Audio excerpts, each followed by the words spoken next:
triple glaze. The Glazinator 3000. Glaze.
Watching TBPN!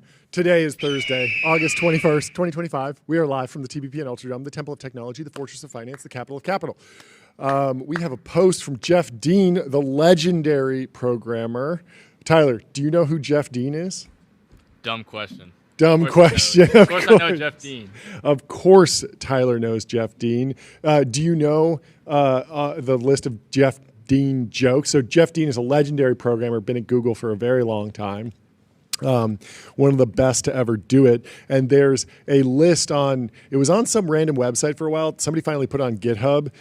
These are the facts about Jeff Dean. Jeff Dean proved that P equals NP when he solved all NP problems in polynomial time on a whiteboard. Jeff Dean's PIN, his ATM PIN, it's the last four digits of pi. This one's true, actually. When Jeff gives a seminar at Stanford, it's so crowded that Donald Knuth has to sit on the floor. Apparently that actually happened. My favorite one is to Jeff Dean NP is no problemo. No problemo, yes. Another one, Jeff Dean got promoted to level 11 in a system where the max level is 10. Apparently this happened at Google. They had 10 levels of software engineering. He was so good, they were like, we got to make an 11th level. Let's take this one to 11. Yeah, yeah, it's great. He's a legend. You don't explain your work to Jeff Dean. Jeff Dean explains your work to you. There was another one that I thought was funny, which is Jeff Dean. His keyboard only has two characters, 1 and 0. And he just programs in binary. I think that's hilarious. Jeff Dean has exactly two keys on his keyboard, 0 and 1. Errors treat Jeff Dean as a warning. Compilers don't warn Jeff Dean. Jeff Dean warns compilers. Anyway, you could go through these for all day. Google, it's basically Jeff Dean's side project. Anyway, he's a legend. People love him. I love him. I would take a bullet for Jeff Dean. One of the greatest to ever do it. Seriously, he's amazing. But anyway, he posted something very interesting. So he said, AI efficiency is important. Today, Google is sharing a technical paper detailing our comprehensive methodology for measuring the environmental impact of Gemini inference. We estimate that the median Gemini app's text prompt uses 0.24 watt hours of energy, equivalent to watching average TV for 9 seconds, and consumes 0.26 milliliters of water, about 5 drops. So they did all the averages. Drops, sir. It's just a few drops. And so this, of course, is to counter the narrative that was growing online in the media and just in the general like anti-AI, anti-tech world, that every time you fired off a prompt on any AI system, you were lighting the Amazon rainforest on fire, using enough power to power an American city, stealing water out of the homes of American people, and that does not appear to be the case. And to be clear, many of these new data center projects will use the energy equivalent of millions of single-family homes. Yes, yes. So this is still energy intensive. Yes. But what matters is that the underlying products still get more and more efficient. Yes. As they get more efficient, we'll probably use them more. Yep.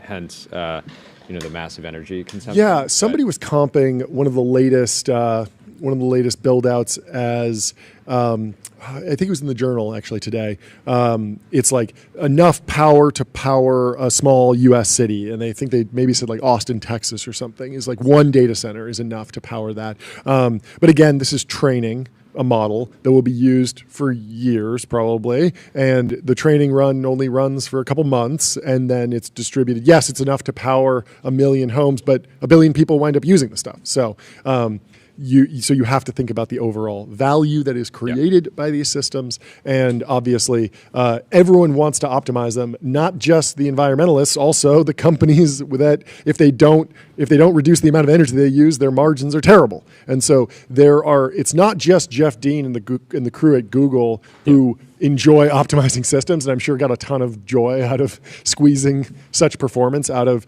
Gemini on the inference side. But it's also just the CFO. Who says, "Hey, Totally. why are we spending so much energy on a single Gemini app's text prompt? Let's get this down. Let's optimize this thing so we can actually make some money," which is great. And Bubble Boy over on X had a good post. They said, AI inference is the new high-frequency trading, and the companies that serve models and don't realize that will die. Thought this was a solid take. It's just that performance and efficiency and speed are going to matter more and more. Yep. And if you're in the business of serving up farm-to-table inference, better make sure you're efficient. So, Jeff Dean was like the original superstar AI researcher, just software engineering researcher, honestly. Built a lot of the systems that Google built GCP on top of. And what's interesting is we just realized or came to terms with the rise of the superstar AI researcher. And that was underwritten probably, at least in part, on the back of superintelligence. If you find a researcher who creates an insane trick that unlocks trillions of value. In-app purchases for your AI companion. maybe. But no, XAI has notably not been competing in that space. We have not heard about billion-dollar acqui-hires at XAI, $100 million offers at XAI. Elon has said, "I'm focused on engineers, not researchers." But the reason you would underwrite paying a researcher $100 million is that if there's a 1% chance that they create a new advancement in how large language models are designed, trained, implemented, well, then that could drive $10 billion in value overnight, just like what happened with GPT-4, RLHF, post-training, pre-training, all that stuff. Anyone who was involved in that created a ton of value, right? Yeah. And so basically Meta's been saying, hey, we're going to comp the researchers against that optimistic scenario where they come up with some breakthrough, and that drives a ton of value. Now, the question is, are we going to shift into an era where the superstar AI inference optimization engineer is worth $100 million? Well, I will say that the big labs are poaching from the high-frequency trading firms. Yeah, Mark Chen worked at Jane Street. Yep. I mean, that wasn't a poach, but there are lots of people that come over. My question is if I come in, so the poaching is just not happening within the labs. They're looking to areas. Oh like yes, high frequency. yes. Sam trading. Altman came out and said, We "Hey, if want you're this skill working set. if you're working at a high frequency trading shop, you should come over to AI research." But my question is, if I'm a superstar inference optimization engineer and I go to one of the cloud providers that's going to be generating, tons and tons of tokens. They have these token factories, these massive AI data centers, and I come in and I say, I can make them use 5% less energy, 10% less energy. That could drive billions of dollars Put some points on the board. Put some points on the board. And so are you going to get comped on that? I don't know. Will Jeff Dean be getting a maxed out contract? I'm sure he's had a maxed out contract this entire time, but can he go further? We'll see. The other interesting thing here is just how Google exactly pushes back on the media is very different than what we see from other tech folks. So obviously there have been posts about water usage in AI inference that have gone out in the mainstream media.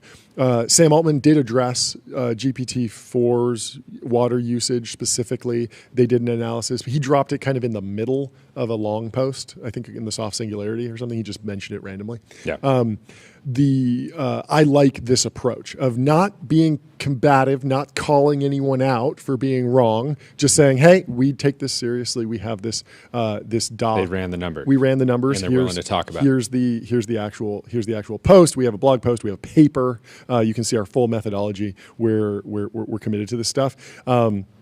And also it serves as like a big flag for hiring, saying, "Hey, we're the type of company that's dropping our energy footprint on Gemini apps, text prompts by 33x." Like that's got to be exciting. That's got to be on the back of some really solid engineering. So maybe you want to come work there. I mean, it's worth noting that despite the windsurf debacle, Yes. Gemini and the Google team broadly have been threading the needle, avoiding a lot of controversy. Yep. You don't hear people about getting one-shotted by Gemini. You don't see them posting, 3D renders of scantily clad AI characters. Yeah. They're just focused. Yeah. Clearly. I do think that we are going to see a new genre of not necessarily hit piece, but negative AI story. It will be before bad person did bad thing, here's what they talked to ChatGPT about, or here's what they talked to their AI assistant about. And we've seen this with, there's been a few articles of what were people talking to ChatGPT about before they ended their lives or anything like that. But basically, these tools are going to be so diffused within society that everyone's going to be using them constantly. And for a long time, if there was a high-profile crime, the courts would look up and subpoena Google search records and say, well, they were Googling how to sell drugs across the world and they were how to start a drug cartel. And so that was kind of a smoking gun. Now it will be phrased in a different way, it won't just be in a knowledge retrieval context, at least a lot of the articles won't be. Yeah. They won't just say, before the next Pablo Escobar started a drug cartel, he Googled how to start drug cartel. It'll be before Pablo Escobar started, there was the Medellin cartel. Is that the one? Yes. Yeah, the Medellin cartel. He was talking to ChatGPT about starting a drug cartel. And did ChatGPT talk him into it? Was it being, Pablo, that's the best idea ever. Yeah. No one's thought of starting a drug cartel the latest South before. Park is all about sycophancy. Yes. And there's a scene where I don't even know the character's name, but there's a husband and wife, and they're talking, and the husband is in a K-hole, and for the wife to try to break through, she's pretending to be ChatGPT. And apparently David Sachs made it in there. A little cameo from Sachs. Nice. South Park. Well, That's if how you might want read an it. AI agent that won't be sycophantic to you, get on Ramp. Ramp.com. Time is money. Save both. Easy to use corporate cards, bill payments, accounting, and a whole lot more all in one place. Ramp isn't going to tell you, oh, yeah, that expense is fine. Don't worry about it. Yeah. Be like, hey, go out for the steak dinner. It's going to say, let's save some time and money. Let's say both. Let's say both. Let's say both. Anyway, we should do the inexorable rise of drug cartels. I've been waiting to do this story for Let's get days, into and we put it off. But there is a big read in the Financial Times that I want to read through because if you're tuning in for the first time and have been living under a data center, Jordy Hayes is a bit of an expert, when it comes Certainly to not drug an cartels. expert, but I. You famously enjoy- fall asleep listening to stories of drug cartels, correct? Yes, it's Amazing. relaxing to me. So It's business oriented content that's just far enough outside of my world. Sure. That it doesn't keep me up. Yeah, right? yeah. So, You're not like, turn wait, on- should I invest in this? Yeah. So if you, It doesn't turn this- into like, this wait, was should I have the always- founder on the show? Like, this doesn't turn into work. I've maybe watched like 2 episodes of Silicon Valley, Yep, TV yep. show, It's way too close. and it's to home. because it's not relaxing to me. Totally. Because it's just prompting. I got to respond to that email, or I got to. Yeah. So we have the inexorable rise of drug cartels in the Financial Times. With the global cocaine business booming as never before, organized crime groups are diversifying into a swath of other illicit activities. Political leaders across the region warn about the threat to stability. We're going to find out what America is going to be doing about this. Do we have a particularly American sound effect today? Thank you, Jordy. Over the past century, the Ticuna, the biggest tribe in the Brazilian Amazon, have fended off threats from loggers and illegal miners in some of the most remote tracts of the vast rainforests. But the latest challenge is more intense than anything they have experienced before. Drones were flying around this area last year, says Major Jonatas Suarez, the regional military police commander, speaking in the village of Orique, about 1,000 kilometers west of the city of Manaus. Drug traffickers, he adds, were stopping off there, storing their cocaine, and then putting drones up to check what was going on before continuing their Yes, journey. picture this. They're in a jungle. Please. They're hanging out. Yeah, yeah. Normally, you can't get a lot of visibility. Yeah. So they just they just send drones up. They look around, make sure everything's all clear Yeah. before they make any moves, right? That's super interesting. Wow. Informants said there were 200 kilos of the drug stored there, but police were unable to locate the stash. One of the world's largest and most inaccessible stretches of rainforest, the Upper Amazon, has today become a superhighway for the export of cocaine to Europe, its fastest growing global market. I didn't know that Europe was down like that. Every week, Brazilian law enforcement officials say tons of cocaine make their way from illicit production labs in the jungles of neighboring Peru and Colombia through the Amazon to Manaus and the port of Belém for export to Europe and Africa. Sometimes the traffickers pay locals to smuggle just a few kilos downriver, or they hide larger amounts under the floorboards of motorboats.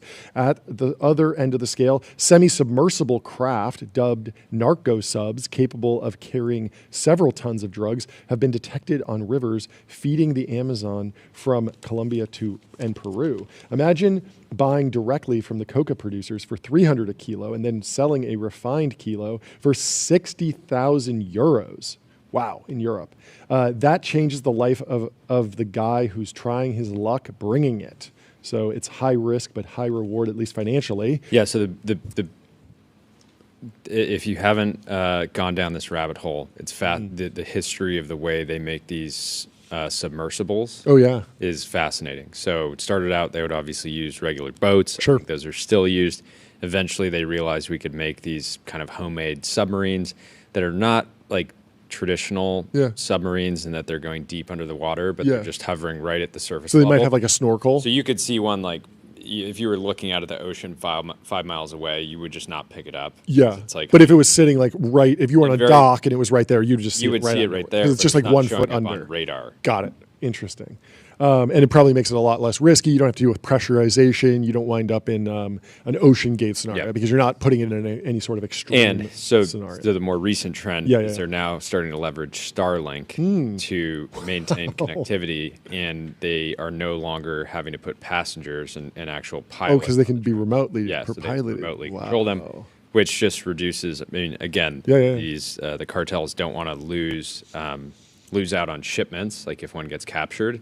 But it's certainly better to just lose the product over a team member if they want to go so far as to. I don't know if they have these people in Slack or WhatsApp groups.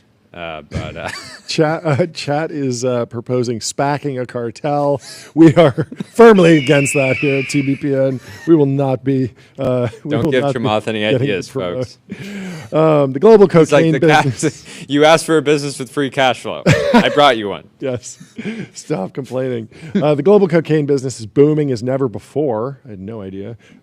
Europe's drug habit has grown so fast in the past 2 decades that it has overtaken the U.S. as the biggest cocaine market.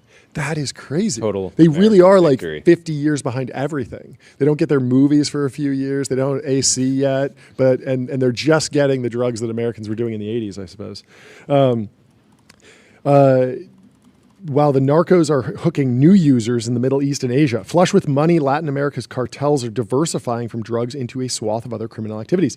We think 2024 was the most lucrative year for organized crime in Latin America, says Jeremy McDermott, co-founder of Insight Crime, which tracks illicit activity in the region. This was driven principally by 3 criminal economies. The first is cocaine, lagging not far behind that is gold. Gold. They're smuggling gold? Okay. Number Which 3 I would is imagine- human smuggling and human trafficking. I would imagine the gold activity is tied into the first one. Sure, right? sure. Yeah, that makes sense. Drug-related crime and violence used to be concentrated in the narcotics-producing nations of Peru, Colombia, and Mexico, with nations such as Argentina or Chile largely untouched. Today, such violence has become a feature of life in virtually every country in the region, reaching even former havens, Costa Rica and Uruguay. A nation And of 3 remember, million this people, is sometimes why- hailed as the Switzerland of Latin America. This is why Pam Bondi is putting out $50 million for Nicolas Maduro. That's right. Because Yes, Maduro he's is being been accused of narco terrorism. well, yeah, effectively having the government of Venezuela Yes. basically run Like their get a own cut of cartel. it. Yeah, run Not the- even getting a cut. Oh, they're actually like they're being accused of just actually running a drug cartel. Well, that might actually be the answer to the drug war. Because of if like- you put the folks who did the DMV in charge of getting drugs, you have to, I'd like some cocaine. You go, you take a ticket, you wait 4 hours. They say, we're out. You got to come back. You got to mail in this form. You got to fill out that form. All of a sudden you're like, you know what? I've not cleaned even up. I'm just going to stick with caffeine. Yeah. I'm good. I don't actually need any cocaine. Anyway, really quickly, let me tell you about Restream. One live stream, 30 plus destinations, multi-stream and reach your audience wherever they are. Stick to live streaming, folks. You don't That's need right. If to you're go running a into drug narco cartel, terrorism. pivot Just pivot to live to live streaming. Drug-related crime and violence. Organized crime has become the main threat to institutional stability of our nations, says the former president of Costa Rica. No Latin American country today can escape this. Some You of have the to larger wonder what's players- going yeah. on with El Salvador, right? 'Cause You they do. locked up all their. They locked up. Is that the all one that has gang Bitcoin too? Yes. He's Bitcoin maxi, right? Yes, they've locked up all the criminals. Yeah. Safer than ever. Yeah. Are they through that are they able to prevent trafficking happening within their borders? I don't know. I don't know. It's probably Actually, like so anything this is a else. crazy It's probably story. like a So cat and mouse game that I went, is unending. I went. I've been on a couple surf trips to El Salvador back Yeah, in yeah. the day, and it was historically known as one of the most dangerous countries to visit. Yeah. And then the cartel at the time realized that it was terrible for business if you didn't get tourists coming through the country. Yeah. They couldn't sell drugs to Yep. the tourists. Oh, sure. And so by the time I got there, there had been some unspoken deal, which was that if anybody harmed a tourist in any capacity or stole from them, they would get like a insane beatdown from the gang. Yeah, it And does so feel like I spent when you- over a month there, probably like 6 weeks in total, and never had an issue at all. Could walk around at night, could go anywhere, and so they had their sort of own cartel enforced safety mechanism. Yeah, it does feel like there's a bit of a truce. Yeah, Gold Rock nailed it. Cartels are just CPG companies with better PR. Not necessarily better PR, no PR or negative. They build in silence. But CPG companies with no brands, right? yes, with no brands. They have the distribution, they have logistics. Yeah. They have very sophisticated operations. They just don't put a brand. There's no branding on the product. Yeah. Some of the larger players are so powerful they challenge even the biggest states, forging links with long-established organized crime groups in Europe and Asia and generating billions of dollars in profit. At the heart of Latin America's vast criminal enterprise is cocaine, by far the most profitable illegal business. Production, seizures, and use of cocaine hit all-time highs in 2023, making cocaine the world's fastest-growing illicit drug market. Illegal production skyrocketed to 3,708 tons, It is nearly funny that 34% they had to say more. illegal production because I guess there must be some legal production. Yeah, Like, what's and what's the fastest growing non-illegal market? Probably AI tokens. Well, yeah. The question here, because the cartels obviously generate massive amounts of cash flow and profits. Yep. And then they have the choice of reinvesting that in the illegal business Yep. or reinvesting it in legitimate Yeah, businesses. which is kind of like laundering, right? gas Yeah, and soccer you could teams. imagine Mexican data centers being built out you with imagine? cocaine dollars. NeoCloud. In Colombia, the world's biggest producer, cocaine production rocketed 53% from 2022 to 2023. That is crazy. A senator and a presidential hopeful was shot in June at a rally in Bogota and later died of his wounds, raising fears that the nation might relapse into cocaine-fueled political violence that scarred it in the 80s and 90s. But cocaine is only part of the picture. Experts say Latin America's organized crime groups now run a portfolio of diversified businesses robust enough to absorb cyclical downturns in one area, like a legal conglomerate. Criminals are now This is starting to crazy. accumulate revenue at the scale of national GDPs with none of the burdens of a state.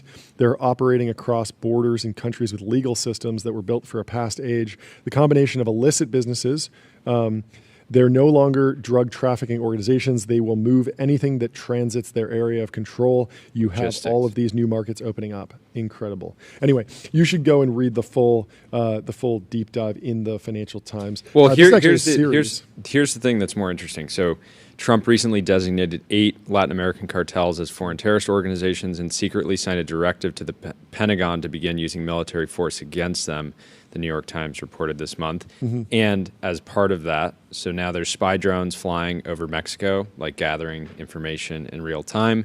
And the U.S. has deployed naval forces into the Caribbean, basically the Gulf of America, Yep. formerly known as the Gulf of Mexico. Yep. And it seems somewhat unlikely that they would start striking the cartels. I don't know if we need to open up a new front at the moment. Yep. But it's certainly not totally off the table. Well, this is part of a 3-part series. Part 2 will be on Syria's drug war, and Part 3 will be on the illegal gold trade, which is very interesting. Anyway, John, so, yes, Okay, so you're a drug dealer, right? yes. So are you going to start a cartel? No, I was talking to Jordy about that. The drawback of selling nicotine pouches is that there really are no cartels.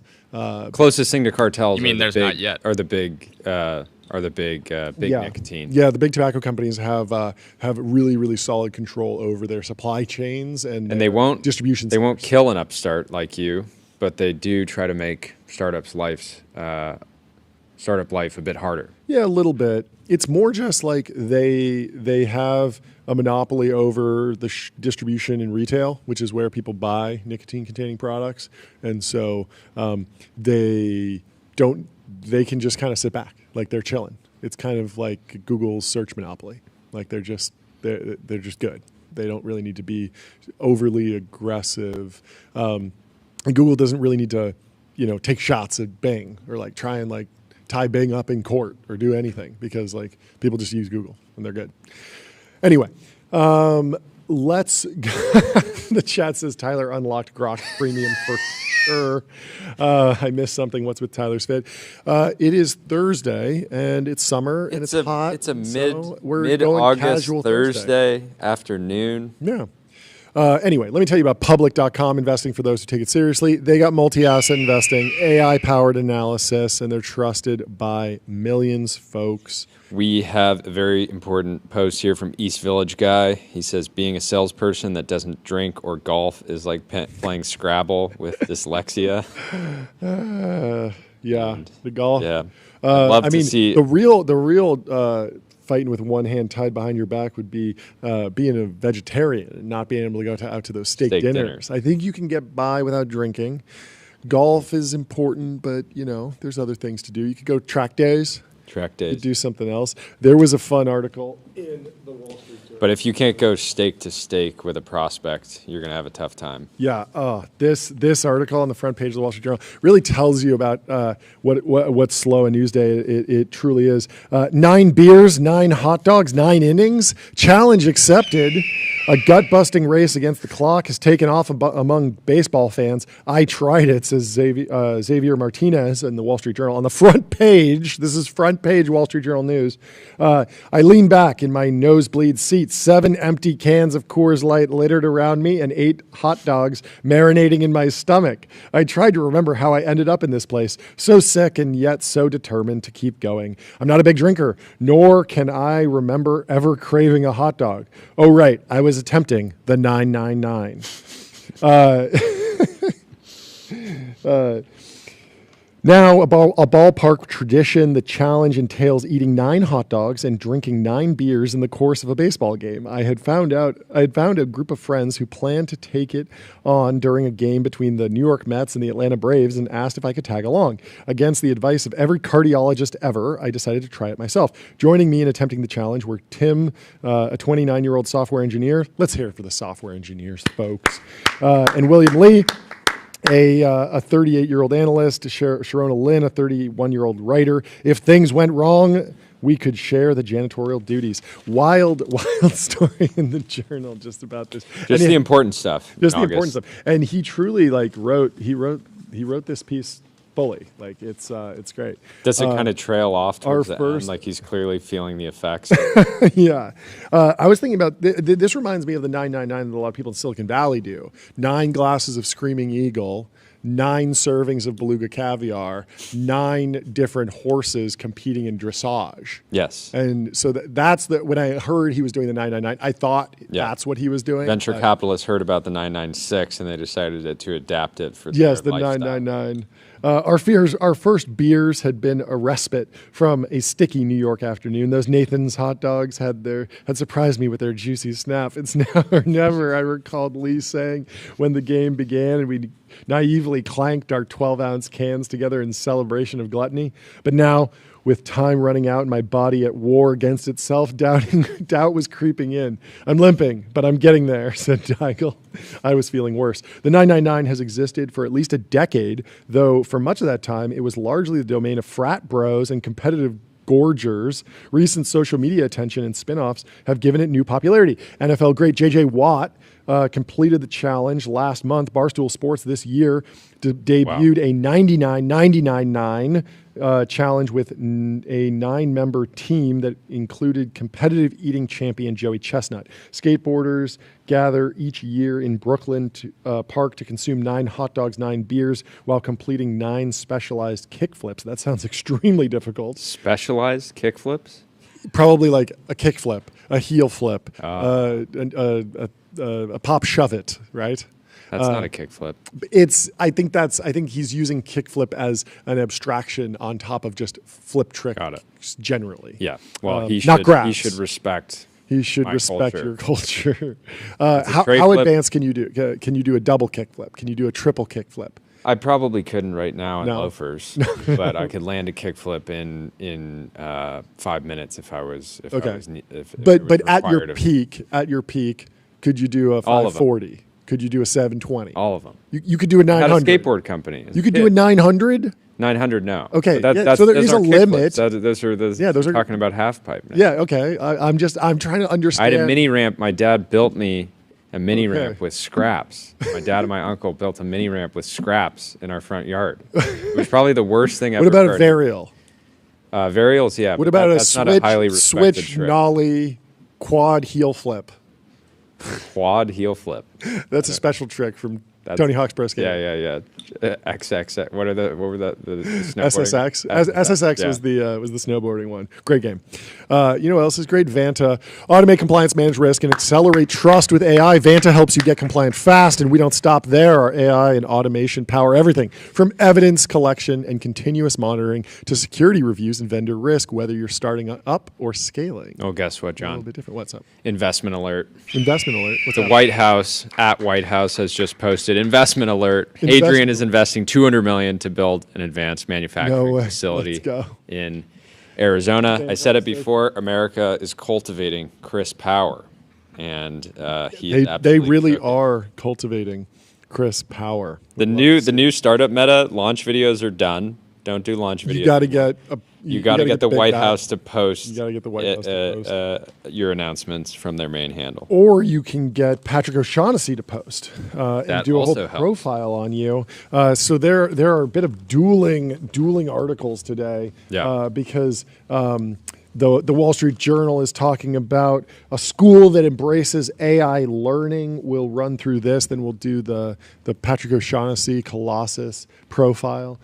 Billionaire Bell Ackman has a new fascination, a fast-growing private school that eschews lessons on diversity, equity, inclusion, and uses artificial intelligence to speed teach children in 2 hours. Alpha School is launching a New York location in September, and the investor and social media commentator has been acting as something of an ambassador for the institution. On Friday, Ackman is set to appear with Alpha's co-founder, its principal, and others on a panel discussion in his Hamptons home. The panel on K-12 education will be moderated by former financier Michael Milken as part of Milken Institute's Hamptons Dialogues. Alpha School, which calls its teachers guides, says it uses AI-enabled software to help students complete core subjects in just 2 hours daily. It claims students learn twice as much as those in traditional schools, despite condensed days. The schedule allows students to do hands-on activity in the afternoon, which the school says help them build real-life skills. These include 5-mile bike rides without stopping for kindergartners. No stops. No stops. 5-mile bike ride without in stopping for kindergarten? kindergartners. That's pretty sick. And exploring personal hobbies through AI-generated plans. They should learn some here's- kickflips. Learn the honestly, 900. I would send my children for- to Alpha for School. I was kids- guaranteed a 900. Yes. Kids to do a bike ride and not stop. If you could actually pull that off, I don't crazy. know how your little guy does, but my little guy Stops constantly. stops constantly. Yeah. It's a stop machine. He's not a kindergartner yet, though, so anything's Yeah. possible. Maybe Alpha School, maybe AI will make it possible. The school also strives to keep the hot-button social issues that have divided grade schools and colleges across the country out of its classrooms entirely. Co-founder Mackenzie Price said in an interview, "We don't let anything, political, social issues, come in the way. We stay very much out of that." Alpha's guides come from a variety of backgrounds and don't typically have teaching degrees. I wonder if there will be a backlash to this or like a response to this, like a hyper-political school that teaches your child how to navigate the modern political landscape for maximum power. So you go there, you learn how to really pour the fire on the culture war and create a movement around yourself and get into the White House. Could be Something there. interesting alpha Something there. Do they not? Is this? Why do they call it Alpha School? Are they trying to like develop alphas? Is that the idea? Yeah. It's like no. Well, betas? John, if they wanted to develop betas, you It'd be can betas. imagine what they would call it. I would be interested. So we need to start a competitor to this. Sigma School. Sigma. Sigma School. It's a school for lone wolves. Lone Wolves, yeah, and it just plays literally me songs on repeat. It's like, classes in session. Today. You will become Ryan Gosling from Drive. You're going to be operating outside of social hierarchies at the Yes, school. yes. If Class. you develop any friends, We live in you'll a be society, immediately. and you will be the Joker today. Here's how to become Jokerfied. At We're Sigma School. we're training you up to join the Yes. manosphere one day. Yeah, join the manosphere. Yeah. When you we'll enter be studying the first, blade. Yeah, when you enter the first grade, you have to choose between Tim Ferriss, Yeah. Andrew Huberman, Lex Friedman, Chris Williams. Just You the get sorted into the houses. The houses of the manosphere. This at Sigma School. We're on to something here. Yeah, we need you to study the blade. Yes. We're sure. Purely so that in 2 decades' time you can say, so you come to me in your time of need. Yes. The new school aims to launch with 30 or so founding wait. families. So- Yes. Are you so still on the- Sigma School? Sigma School. Yes. So imagine you have a 5-year-old, Yes. right? They join Sigma School. So these are our principles. Individualism, right? So Yes. Sigma operates independently and doesn't seek to be at the top or even a part of a social hierarchy. Yes, yes, yes. Like an alpha male. Yes. Solitude. Yes. So you need to teach the 5-year-old to Yes. find strengths in Strength and solitude. solitude, So, yes. you'll be taken to like the base of a mountain. Yes. And you say like, okay, Yeah. class Oh, today. 5-mile bike ride with all your friends with no stops? Yeah. How about 5-mile bike ride by yourself? Summit this peak. Yes. You have 8 hours to get to the top of Yes, this Tyler. peak and back. It's just like a monastery. Yes, You're yes. describing literally Yes. a monastery. Yeah. Monasteries Go to are Mount Okay, The no, original not yet, Sigma not mindset. yet. So the other aspect of the Yes. Sigma archetype, mystery. Mystery. So teaching a Definitely 5-year-old, gotta be mystery. teaching a 5-year-old to be mysterious. Good morning, Mark. Raghav says Alpha School replaced teachers with clankers. That's right. The backlash. I think the clankers are But Alpha School responsible to the teachers. I think there are should plenty of test the teachers in the hormone loop. profile of the human teachers to make Yes, sure that they they're are really also at alphas. alpha Yes, level. yes. So anyway, let's continue on this. They talk about Ackman. Ackman, who regularly weighs in on everything from fine dining to the war in Gaza on X, had uncharacteristically not said a word about Alpha School on the social media platform until the Wall Street Journal revealed his involvement. I don't know why this is such a revealing thing. This is just like a startup that people are doing. I don't know. These parents. I guess it's because these parents- schooling is these important and parents- it's like culture war issues and stuff. No, but, like, it really comes down to these parents want their children to get a good education. yeah. On Wednesday, he wrote a fawning post that ran like an ad.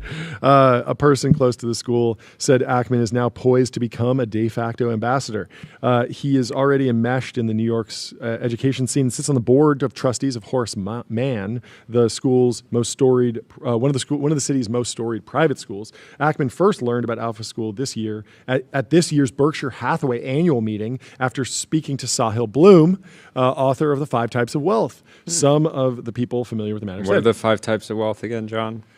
cars, watches, horses, Art, mansions, real boats. estate. Oh, yeah. And boats. Yeah. I think we got to up it to I think like we have a 10 few more. sources of wealth.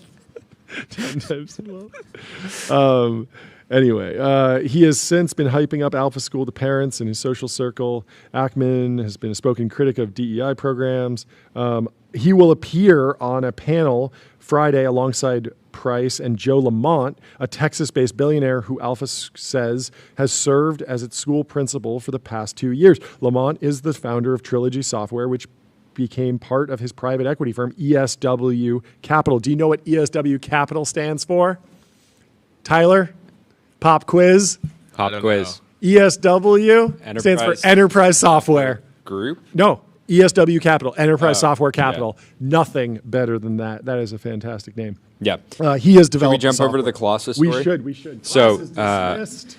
Patrick and Jeremy Stern have a new profile in Colossus today. It is available online. Yeah, you should can go also order subscribe to the Colossus print for edition. sure. But the profile is all about Joe Lamont and Alpha School. Yes. And I guess his co-founder in Alpha School, Mackenzie. Yes. Mackenzie Price. So Crazy lore in here. Some Like insane deeply lore. underrated. We've heard a lot of people have known about Trilogy and known about Joe Lamont for a long time, but to get this level of lore if you drop. don't know about Joe, and it wasn't because you were living under a data center. It was Yes. because he's pretty much He's been very completely silent Yep, for the for last years. 25 years. Yep, So yep. he was he's an alpha, but then Well, he no, sort no, of- he no. was an More alpha s- transition to to a more of a sigma. sigma, More right? a This sort of mysterious outside traditional hierarchy. Extremely Sigma. Extremely Sigma. So, anyways, I'll give you some background here. So, this is from the profile. Even after Yes. agreeing to break his silence after 25 years, Joe Lamont is still reluctant to talk about himself.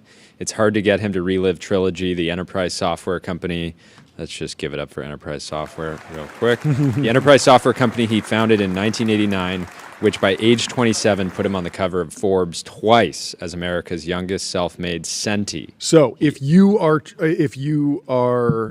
been going through a period of silence and mystery, and you've been a Sigma, and you're trying to become an Alpha, trying to get your brand mentioned in ChatGPT, go to Profound. Reach millions of customers who are using AI to discover new products and brands. Continue, Jordy. So he isn't keen to expound on Sales Builder, which is an amazing name for a software company. Trilogy's flagship expert system from the 1990s and the world's first billion-dollar artificial intelligence product in all but name. Ditto ESW, the investment arm of Trilogy that's acquired hundreds of software companies since 2000 and helped make him a deca-billionaire, Wow. yet the mention of which makes the otherwise inexhaustible Lamont, who always seems to be straining at some invisible leash, seem drowsy and bored. Nor is he interested in dwelling on his reputation as a tech pioneer in everything from expert systems to manufacturing configuration, college recruitment, corporate boot camps, tech bro culture, remote work, monitoring employees with surveillance software, and replacing American employees with overseas contractors. Whether his reticence can be ascribed to an inhibition about the things that made him rich, or because he's refreshingly adverse to gilding them with hypocritical virtue signaling, or because he simply doesn't give an SHIT anymore, is hard to tell. The one thing Lamont will talk about for hours on end is Alpha School, the teacher list, homework list, K-12 private school in Austin, Texas, where students have been testing in the top 0.1% nationally by self-directing coursework with clankers for 2 hours a day. And of course, True with Sigma. AI tutoring apps for 2 hours a day.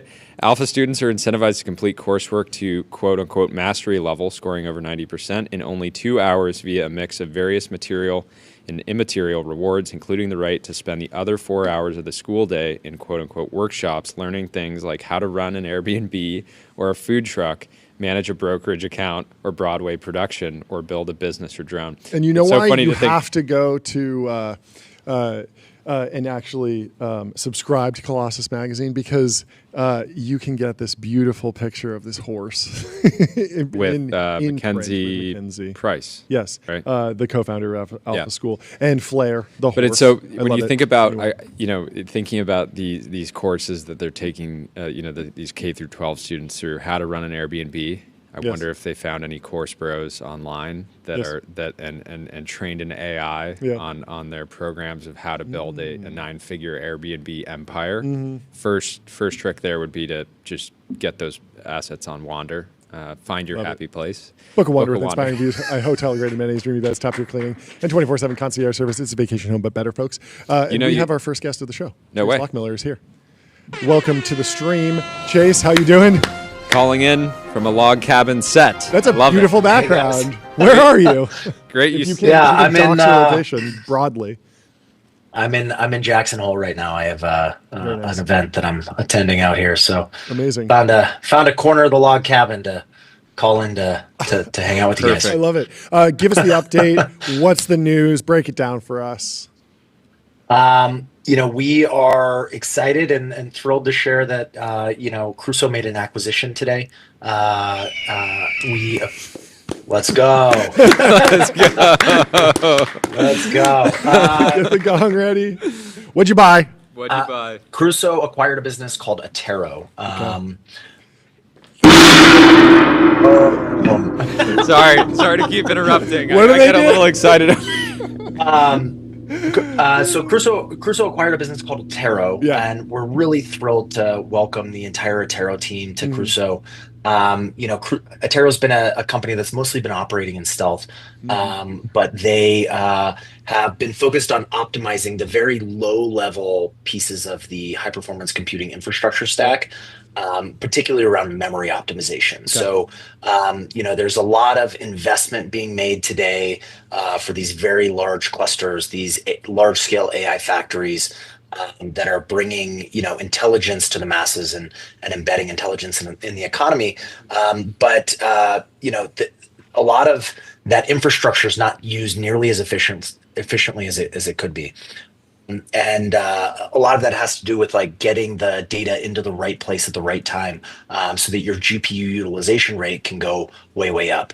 And sort of our commitment in this Atero acquisition is building both very large scale AI factories, and then building the operating systems, and the software systems to basically operate those AI factories with an incredible degree of efficiency and scale. So Amazing. I we're want to really go pumped. into I want to go into trends about inference cost and kind of what's going on in the broader market. There was this amazing Google paper today by Jeff Dean about saving water and energy. It seems like there's a lot of progress. But first, let's hear from Elon about the actual journey. When did you start the company? What made sense about teaming up with Crusoe here? Okay, we started the company last July, so about a year ago now, Wow. with the understanding that inference is going to be the next huge frontier in this space. Like, training was all the rage for the last few years. Yep. People all of a sudden realize that they need to make money off of AI, and inference is the only place that you actually make any money building a model. Yep. What we realized in addition, like one of our members of the founding team, Ben Chess, he came out of OpenAI. He led the infrastructure in OpenAI for about 5 years.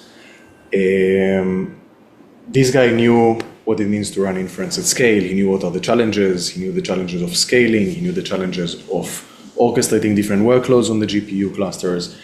And our realization was that it is not enough to run models at a really high efficiency when you're running a single model on a single GPU.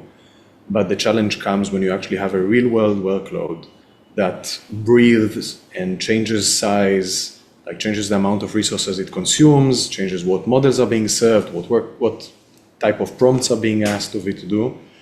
And what we realized is that memory is the main bottleneck for this infrastructure for inference. Like, first, you need to shift the model into a GPU.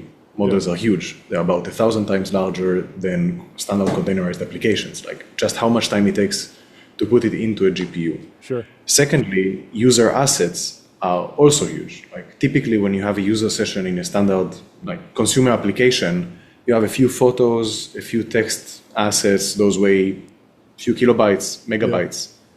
KV cache volumes, which are the equivalent of user sessions in inference, those weigh gigabytes. So it's another times, it's another increase of 3 orders of magnitude of how much memory you need into a process.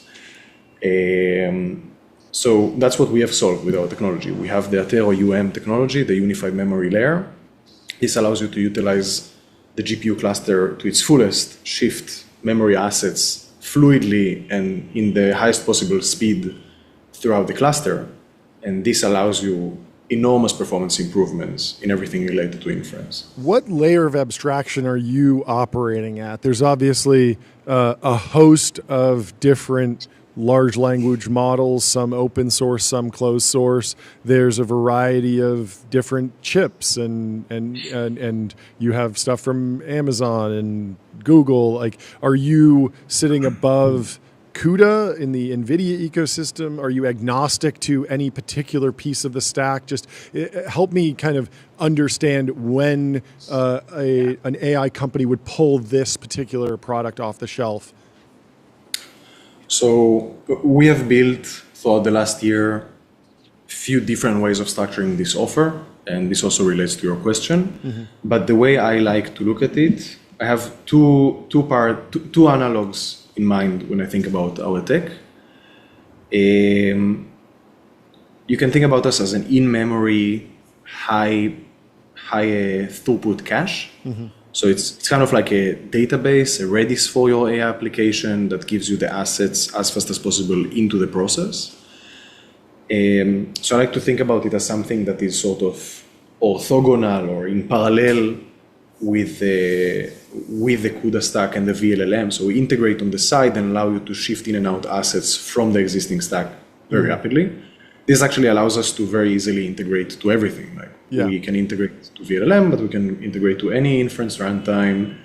And while we currently only support NVIDIA officially, or NVIDIA hardware officially, we are by no mean, shape, or form constrained to NVIDIA hardware. Yeah, that makes sense. So that's Chase. one way I want to look at it. But the other way that Sure. I find more inspirational and kind of like tells about this partnership with Crusoe is I like to think about as the sort of native virtualization for this new world.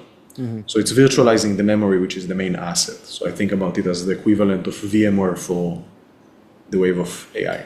That makes sense. Chase, when I think of Crusoe's business, I think of like the big projects that get cinematically filmed in Bloomberg documentaries, and then I also think about Crusoe Cloud and the reports from Dylan Patel over at Semi-Analysis around ClusterMax. What does this allow you to say to customers that you couldn't before? Is this purely going to help with pricing in some sort of commodity offering? Is this a differentiator? Is this something that will increase reliability and uptime? I think a lot of people are maybe underpricing what it takes to actually not just, yes, I have a chip and I'm selling it at a cheap price, but if it's offline all the time, people aren't going to be happy. So what's the shape of how you're sharing this with customers and where you hope this goes from like a sales position? Yep. Well, we feel like a lot of the technology that Alon and his team have built at Atero is incredibly complementary to our infrastructure software stack at Crusoe Cloud. And a lot of this is really about accelerating performance and enhancing performance across everything from, how do you actually get the most out of the GPUs that you're paying for, and how do we do that through things like more optimizing,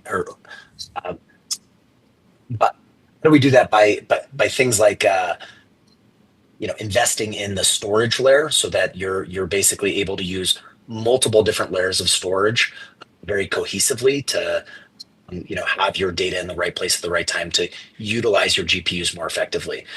And so I think from an efficiency standpoint, it's a major investment. From a reliability standpoint, it's a major investment.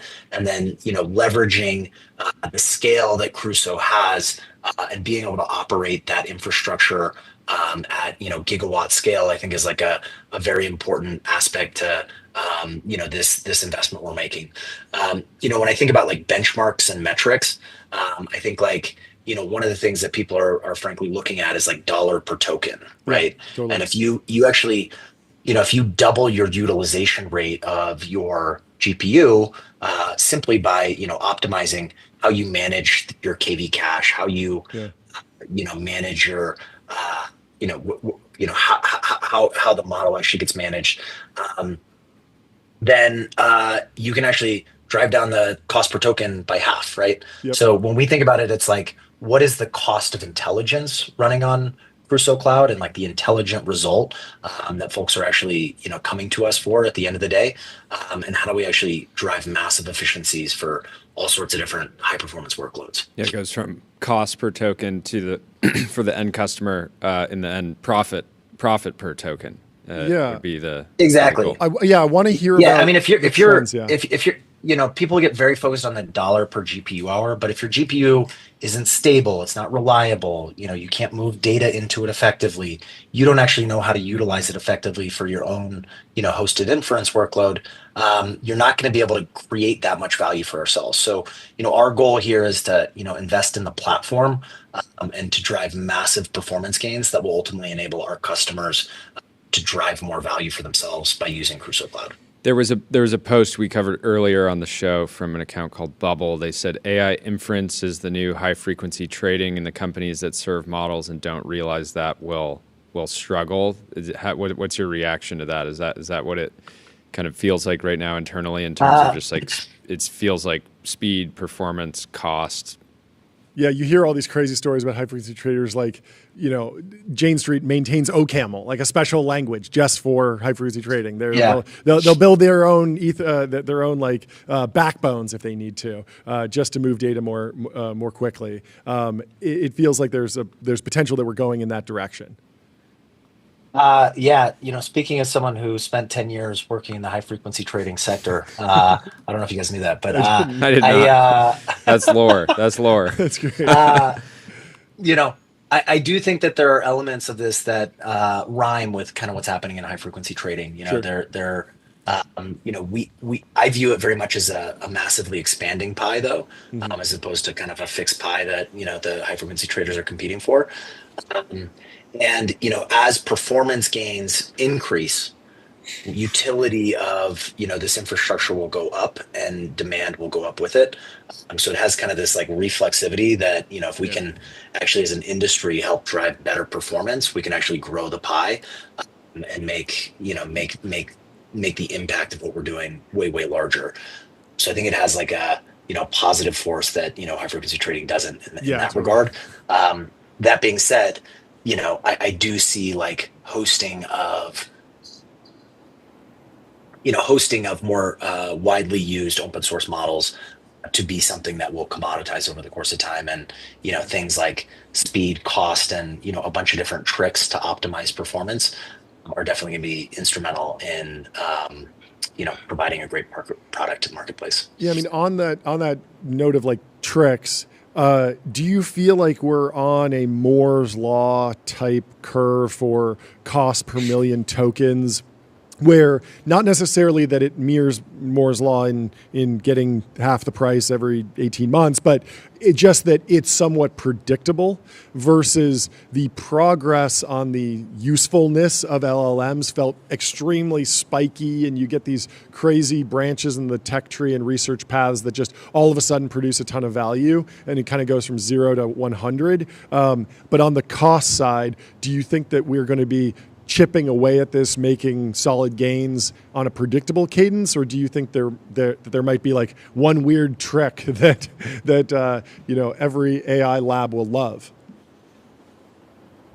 Look, I think it's both. Is the answer. We're definitely like riding the NVIDIA roadmap curve to like better, more performant chips that we're able to drive down our dollar per flop by just kind of continuing to grow and build on a lot of the innovations that are taking place in the silicon companies. But certainly there's a lot of low level software optimizations and as Alon like frankly put it, I think there's this massive opportunity to kind of have this VMware for memory where that ultimately is this critical piece of the stack to produce valuable results from these chips. Amazing. Well, congrats on the congrats announcement. on the deal. Thanks so much for hopping on. Enjoy the rest of your trip and safe travels. We'll talk to you soon. Appreciate it, guys. Great chatting, guys. Thanks Have a so great much. one. Goodbye. Cheers. Let me tell you about Graphite.dev, the AI developer platform, the AI developer productivity platform. Graphite helps teams on GitHub ship higher quality software faster. Get started for free. I'm very much enjoying the soundboard today. Missed dearly on Monday. It's back in action. The thing about a new sound effect too. coming It's in like the studio. discovering a new favorite song. Yeah. You play it like 100 times. Yep. And you got to find a new favorite Yeah, song because yeah. it doesn't hit it quite the same I mean, it once did. But for now, we're I'm enjoying pulling. the Eagle. We have an alert noise. I'm pulling for that to come out during this next interview with Phil from Dirac. He is in the studio. He's in the Restream waiting room. Now he's in the TBPN Ultra Dome. Welcome There to he Stream. is. I like that you're tenting your fingers in anticipation of a big announcement.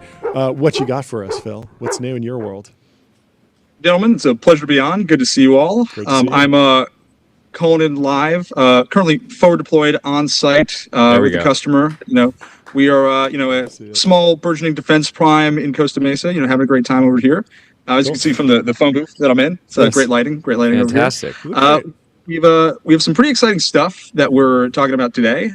Two big announcements. One of them is a spectacular technology partnership with our favorite great giant Siemens. So that means a Team Center integration for the uninitiated, but it means that One sec, I got to Siemens hit the is bringing gong us- for Gotta hit the Siemens. gong for Siemens. Let's go. We That love was for Siemens. They've been in Siemens, business too. for a while. We won't take the team slander. here. Siemens, overnight success. Totally. What else you Huge. got? Yeah, well, we're helping. We're helping. So with the Siemens partnership, this means they're like bringing us into their customers. It's been great. They walked us into some pretty great automotive giants lately and some defense companies. So we're rock and rolling. Great partnership. Love the Siemens team. Secondly, we are announcing our primary financing brought to us by Founders Fund and Co2, our favorite Trey and Thomas LaFont There we fellas. go. How much? How much? How much? Yes. How much? What's the number? The number. The number. Oh, sorry. Sir. 10.7 million. 10.7 There we million. go. Sorry. Kept it Congratulations. Yes. There we go. Thank you, gentlemen. Thank you. It's a pleasure. It's a pleasure. Fantastic. I thought, what better place can I tell the world than my favorite technology podcast and news network, the TBPN fellas? Yes. I appreciate it. Yes. We still have to do the live episode from the Empire State Building. Yeah, we right? do. As long as we can, obviously. Walk us through the most concrete example of like what could be better about automotive manufacturing. Like, are there patterns from Tesla that you think could be ported back to the legacy OEMs? Are there entirely new things? Are there particularly broken processes in automotive manufacturing that you've discovered? Any anecdotes? You can share them anonymously, but whatever's interesting. So it's actually kind of interesting. A lot of our insights are not specific to industry. Mm-hmm. So it's actually this realization that you end up having a very bad context problem. So this paradigm that we're trying to push through is what we call context-aware production planning. Mm-hmm. This means us basically taking, every piece of information in a manufacturing facility is one node in a very, very large and deeply interconnected graph. And what Build OS is today is basically a point solution for a manufacturing engineer, one person in that whole process who is helping with the beginning of the production planning process and a good chunk of the production planning process.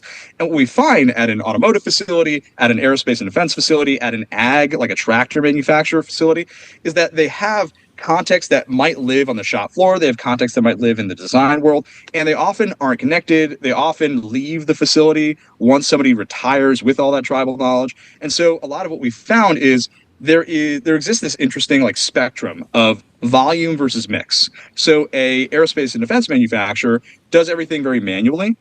And so that might look like very, very high mix. They have a lot of variability in their production and very low volume. So they call that high mix, low volume. On the other side of the spectrum, you end up having like consumer electronics manufacturing. A little bit before that, you end up having automotive, where it's pretty low mix. So like, they're having like one line for one type of car, but it's very high volume. Mm-hmm. And because of that, because of that predictability, right, you end up having the ability to have a lot of automation. And a lot of what we want to drive as a company is taking those two trade-offs of high mix, low volume. So you like have a lot of flexibility in your production, but like you can't do a lot of volume really quickly, versus the other thing, which is like you can churn out a lot of stuff really fast, but you can't reconfigure your line a ton. We want to basically swap and democratize a lot of that value. And so we want to basically allow an automotive manufacturer to have very, very high reconfigurability and mass produce with a lot of flexibility. And then on the aerospace and defense side, we want to allow them to be able to mass produce at scale while maintaining that flexibility that they have. And so that's a lot of what we've seen. That's kind of interesting. Yeah. Yeah, I feel like Tesla's gone like, except with the Cybertruck, like all the cars are kind of like very clearly like, okay, this is the same platform, the Model 3, the Model Y, like there's a ton of shared parts, and that's been what's allowed them to scale you can volume. change the color of the seats. Yeah, exactly. There's like two colors, three colors. Whereas a company like Mercedes that's been in business for so long, they have like everything from like a small sedan to the AMG 1, which is probably hand built. What is the biggest like bottleneck to getting more information out of the heads of like the old guard? Like, is it just bringing on a new system that they are forced to use, or are there other kind of like pieces of data collection? I'm thinking about like GitHub, Cursor for Bio, the electronic note, the lab notebook. Just this idea of like, if you can have someone use voice notes in medical context, all of a sudden you're starting to get that data into something that can be parsed with AI or just software. And it feels like that particularly, if someone says, oh, today I realized that this tool needs to be lubricated a little bit more in order to get good yield, that's staying in their head. They're not saying it out loud. They're not writing it down anywhere. Is there a solution to that? Is that a real problem, or is that just something that people say when they're marketing? A very, very real problem. It's a very real problem. I'm not a huge fan of approaches that that don't structure that information in a very useful way. Yeah. Like I believe that context is king and structure is key. Right? Like a manufacturing facility can't just be like a dune buggy going off the rails, being really crazy. You need a manufacturing facility to be extremely fast, repeatable. You need to basically have a high-speed rail system as a manufacturing facility. And so in order to do that, you need to be able to take that tribal knowledge in what might be like in the back of, some dude who's in their 50s and about to retire. It might be in the back of his head a little bit unstructured, but you need to be able to make sure that you're capturing that information in a really structured and intentional way. And so a lot of the way that we end up serving as a platform for that is allowing folks to associate specific standard notes and different pieces of context with specific components. So that's one way to do it. But I've seen a lot of really interesting approaches in other places, right? Yeah. The key is not just the tooling though. The key is the culture. And a lot of folks on the manufacturing side are actually unfortunately, for the past 15, 20 years, some Silicon Valley folks have been just flying into some facility in Texas or Michigan and saying, you know what, here's some gobbledygook SaaS, it'll take your manual pen and paper process and it'll still be manual, but now it syncs with the cloud. Whoa, crazy. Thanks. Yes. So the problem is that a lot of folks in the manufacturing world, they see a new tool coming in and they're like, oh, this is BS. This is another one of those. And so I've seen this. And so before. what you have to do, super intelligence. Exactly. And so it's what you end up having to do is build trust and love and affection from the guys on the shop floor. We've been very, very fortunate to be able to do that. We have really great relationships with the folks who actually doing the work. And so if you were a company trying to change the way the West builds, you can't just go top down, go golfing with with the COO or the CEO and force the top down adoption. You need buy-in from the guys doing the work. Otherwise, they're not going to use the thing. The tool's going to sit on the shelf collecting dust. Yeah, and that's very common. I mean, that's that actually is the adoption pattern for Cursor. It doesn't come as an enterprise sale mandate. It comes by just one developer picking it up, and then it grows internally, and you have your internal champion. Well, I'm very glad everything's going well. Congrats on the new round. So bullish on you. We will talk to Phil. you soon. You're the man. Showing off the guns for us. Thanks, man. Yeah, can we get a quick there we go. No, you know what I want? I want your take on those shirts that allow you to bench press more. Are you familiar with these shirts, the compression shirts? Yeah. Is that cheating? Slingshots? I think it's cheating. It's cheating. It's awful. It's awful. Yeah, but what if it gets you comfortable and gets you to that next level? Yeah. What if you're not ready to bench 315? This is the thing that gets you out of the valley of despair. If you're using a slingshot shirt for if you're using a slingshot shirt for 315, you got other problemes. Shots fired! That's crazy. That's crazy. Just take some creatine, get some protein in, take a healthy helping of pre-workout and rip it. You got it. You don't need a slingshot shirt. You heard it here first. Okay. Thank you for stopping by. We'll talk to you soon, Phil. Awesome. Have a good one. You're the man. Good Cheers. If you're looking to design parts, obviously go over to Dirac. If you're looking to design anything else, go to Figma.com. Make anything possible all in Figma. Figma lets you turn big ideas into real products, brainstorm, design, and build with your team at Figma.com. And we have our next guest in the studio. Looking sharp. How are you doing? We caught up yesterday. He said he was going to come prepared, but you're blowing us away here. You look fantastic. Give us an introduction. Explain the company. Give us any news that you got to share with us. Of course. My name is Görkem. I'm one of the co-founders of FAL. FAL is a generative media platform for developers. Mm-hmm. We provide fast, ready-to-use APIs for image, video, and audio models. And then application developers in enterprises like Shopify, Canva, Adobe, they use these APIs to build AI-enabled products in their own product. And then I do have some news as well. Some news. So 2 weeks ago, we announced our Series C announcement. We raised $125 million. Boom, hit it. It's not announced until it's announced on TBPN. That's right. We just broke this. We just broke the 100%. news. I have other news as well. So Okay. this is Great. for Let's the keep it first rolling. time. Yeah, what else you got for Yeah, us? Hit that um, soundboard, Jordy. And this month, More news we- coming in. Okay, give We it to us. crossed 100 million run rate. So No! August 21st, we have 10 more days, but yet we still crossed it. So That's crazy. It's been an incredible summer for us and the whole industry, to be honest. Yeah. Congratulations. That is absolutely insane. Amazing. What's the key to the high growth? What marketing channels are working? Are you buying an incredible amount of steak dinners? Is there some bottom up adoption? Some Is there golf? a self-serve option? Some golf. Are you secretly brothers with a hyperscaler CEO or something? What's going on? How you selling this thing? Yeah, I would say all of the above. You are brothers except with the- Tim except Cook. that one. Interesting. Okay. Except that one. That's great. We are taking enterprise sales really, really seriously. We work with some of the biggest enterprises, but also like our developer experience, the way to get started is so easy. We are getting a ton of like indie developers. Levels.io, for example, is a big customer. That's awesome. And, Amazing. so we are getting a lot of enterprises and indie developers, and indie developers, they go work at bigger companies and they bring Fal with them. So both of the sides of the go-to-market strategy is working. So What trends are you seeing on the cost side I was for going to your ask. customers? I'm sure people are saying, "Oh, yeah, you're making this much money in revenue. What does the gross margin look like?" At And the the same other- time, the we other saw thing- amazing news from Google today that they dropped their inference cost by 33x. Yeah, or and the other thing something. on the Like, media side, with text-based prompting, you can use a non-frontier model and get a great result if you're just using it in sort of like a Google search Totally. function. Or I would kind of running consider over- last generation video generation to not be on brand for a lot of use Yeah. cases. So you Yeah, gotta be so on the frontier. we see, you're absolutely right. Some people, they want to use the best, newest model and they're willing to pay whatever it takes for that.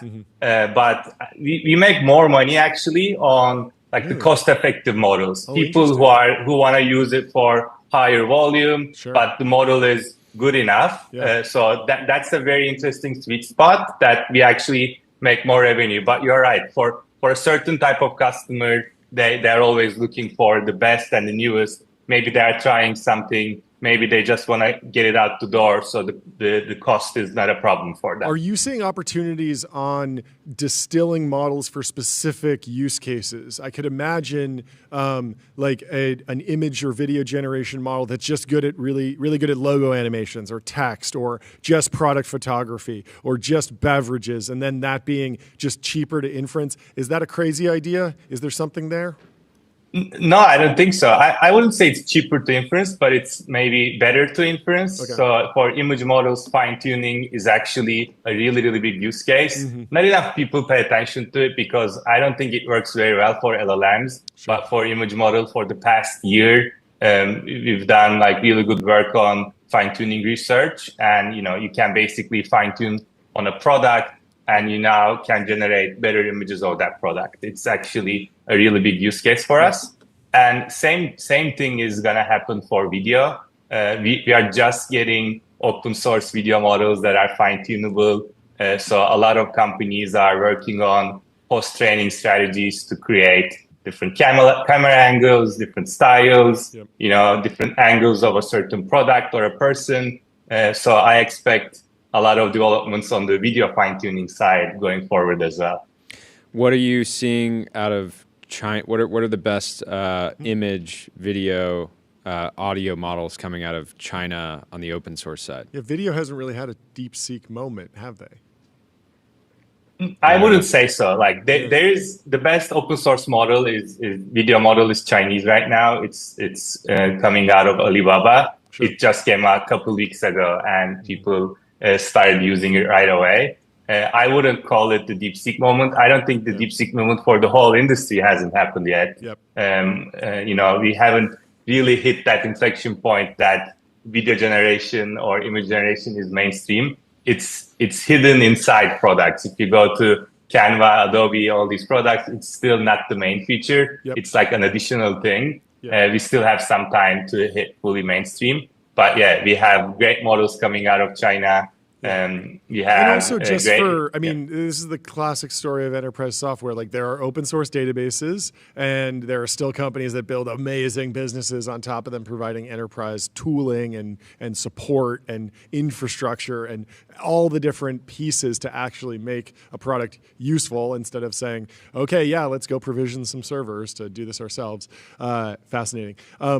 Jordy, do you have another question right now? Not for now. I'm just blown away. You guys are cooking. Yeah, I do want to you. talk about hybrid deals or hybrid models. Somebody had me demo a AI image generator that I had it take a picture of me, turn me into a professional bodybuilder. It was the most remarkable thing because typically when you go to ChatGPT and have that do that, it kind of gets the face a little bit wrong. But very clearly, and I could tell this from the grain pattern, what it had done is it had cut out my face and then only operated on the body. And so the face was a pixel to pixel perfect representation. And for a certain thing, oh, you just want to change the logo on the shirt. You don't want to change anything else about the shirt. It seemed like a good value. Now, I was being gaslit by the founder who's like, no, we're not doing that. It's all in one network. And I was like, I don't care. I just want good images. It's cool. But where do you see the different like value added, like maybe less sexy, less pure end-to-end AI, but value creative opportunities in image and video generation? I could imagine like a multi-layer diffusion model that has a specific layer just to add text on top of images. So you're not trying to confuse those. I don't know if that's actually how these models work, but what do you see as valuable in terms of like merging multiple models to create a better end product, like the way O3 Pro has a web browser, a Python shell, and then also the ability to search the web and pull stuff together and reason? Yeah, I mean, one of the reasons why our business has higher margins than some LLM inference providers is because of this fragmentation of different kinds of models, different kinds of use cases. People are trying to chain these models together and create workflows.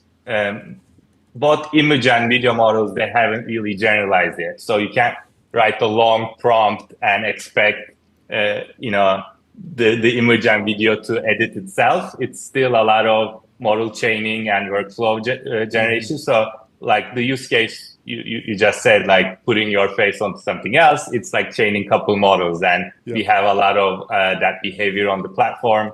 The models are getting bigger and better. So some of that is actually happening, by the model itself, but still, unlike LLMs where it's like a single prompt and you expect it to write a book, but also generate code and generalizes very well. It doesn't happen for image and video yet. Yeah, I can imagine there's tons of interesting enterprise like features and harnesses on top of the models that will be extremely value creative. So seems like you're in a good business, but everyone already knows that from the revenue and the fundraising. So congrats on all the progress, Jordy. Anything else? We'll have you back on again soon. We'd love to have you back. This is Thank you. fantastic. Thank you so talk much. to you soon. Legend. Bye. Bye. Let me tell you about Julius, the AI data analyst that works for you. Connect your data, ask questions in plain English, and get insights in seconds. No coding required. Sorry, Tyler, you're out of a job. I'm going to be using Julius. Try Julius for free. See ya. They're loved by over 2 million users and trusted by individuals at Princeton, And you can ECG, connect your Google Ads account to Zapier. Julius now. Run some numbers there. Love that. Love that.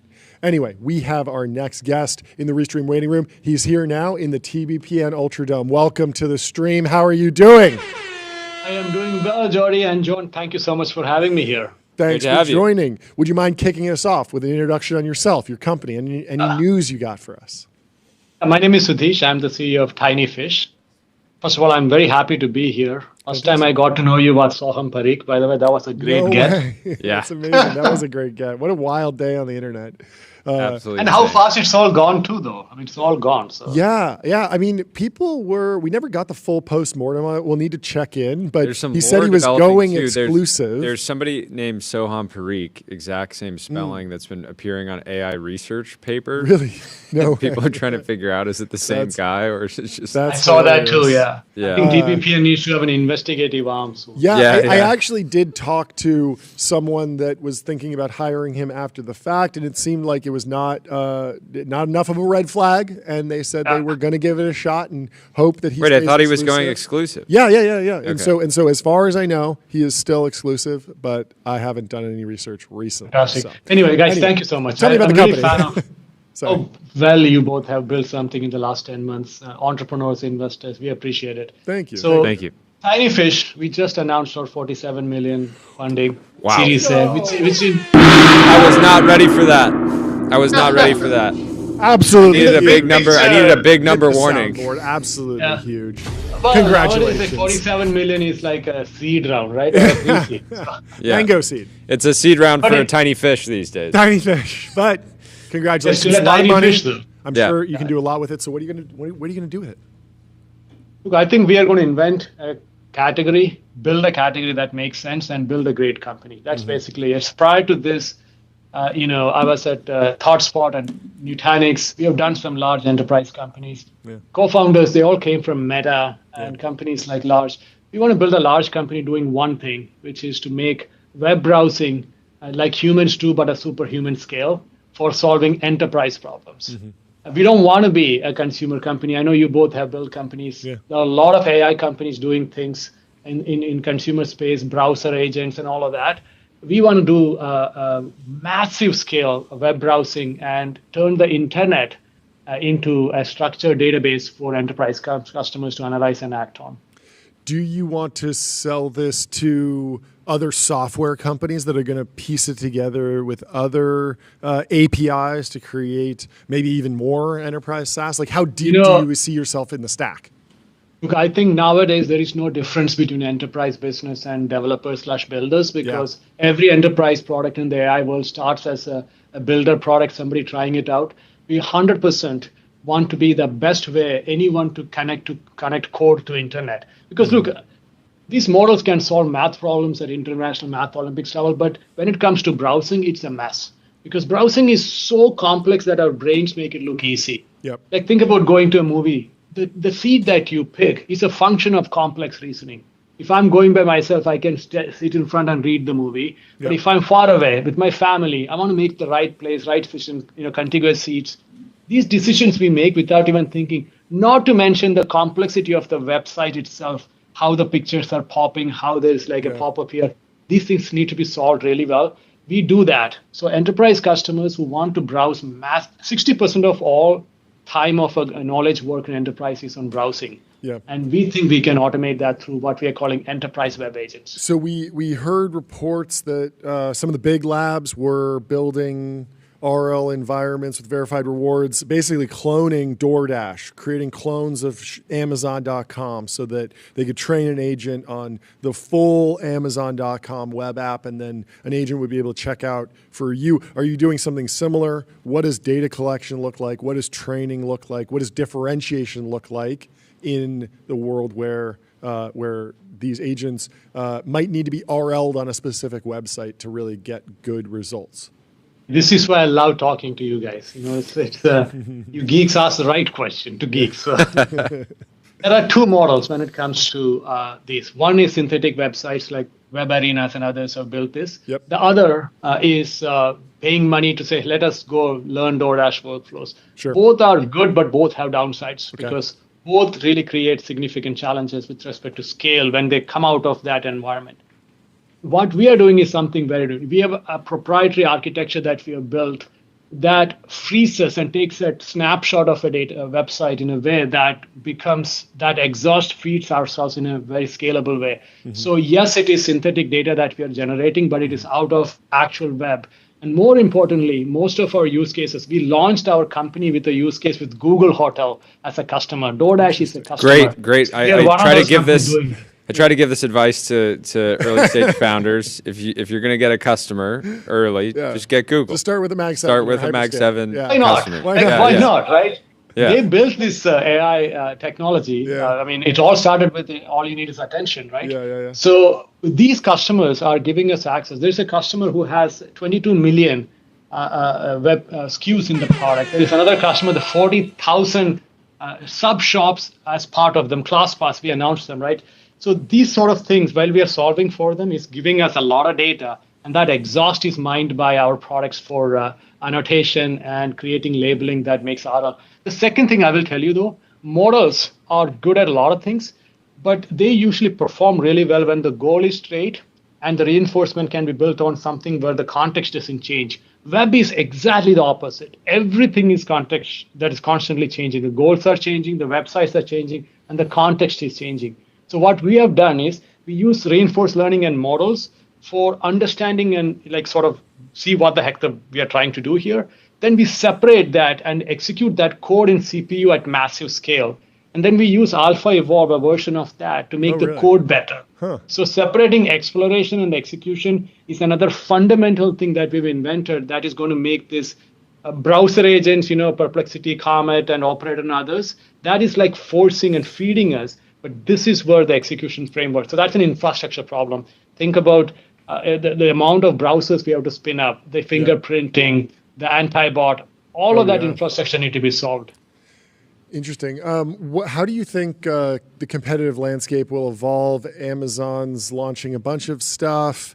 I'm sure all the clouds have something that looks like a browser agent on the shelf somewhere, but we've seen, Silicon Valley has, probably hundreds of stories about companies that have built things that have been competitive with the big hyperscalers and been wildly successful. But what's your specific plan?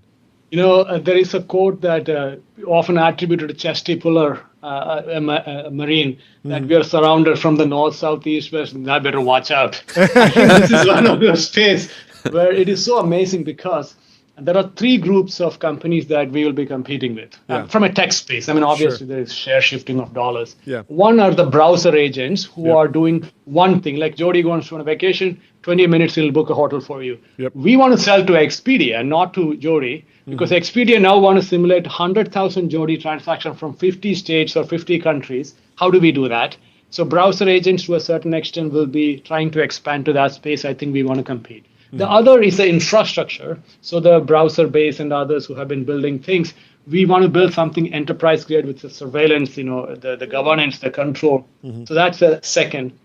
Third is going to be another interesting area where the code gen and the developers builders who just want to connect their code to internet so it can do amazing things. There again, there are parallel. You guys interviewed Parag.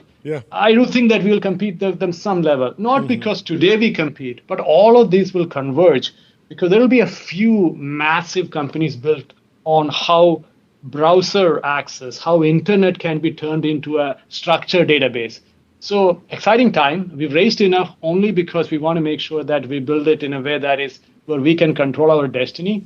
I have a lot of respect for all of these companies. But to me, if you're not surrounded by competitors, you're not in the right place. I love it. Yep, you're not going after a big prize. Well, but congratulations. Fantastic answer. Good Great to luck meet you. out there. Have a good rest of your day. We'll talk to you soon. I hope so. This was such a short conversation. I enjoyed. I'll keep watching. Thank you so much. We'll talk to you soon. Talk soon. Bye. Bye. Let me tell you about ADIO. Customer relationship magic. ADIO is the AI native CRM that builds, scales, and grows your company to the next level. We have our next guest already in the Restream waiting room. We will bring her in now. How are you? Welcome. Hi. Nice to be here. Great to meet you, Julie. What's happening? Great to be here. Would you mind kicking us off with a little bit of an introduction on yourself, your company, and maybe some of your background as well? Sure. So I am one of the founders of Sundial. We are trying to build the cursor for data analysis. So we're trying to automate a lot of what data scientists will do so that we can help companies make better decisions with data. We work with great companies like OpenAI, Character, Captions. Before that, I led design and research for the Facebook product. I grew up at Meta. Back then it was called Facebook. Could you explain for the audience what Facebook is?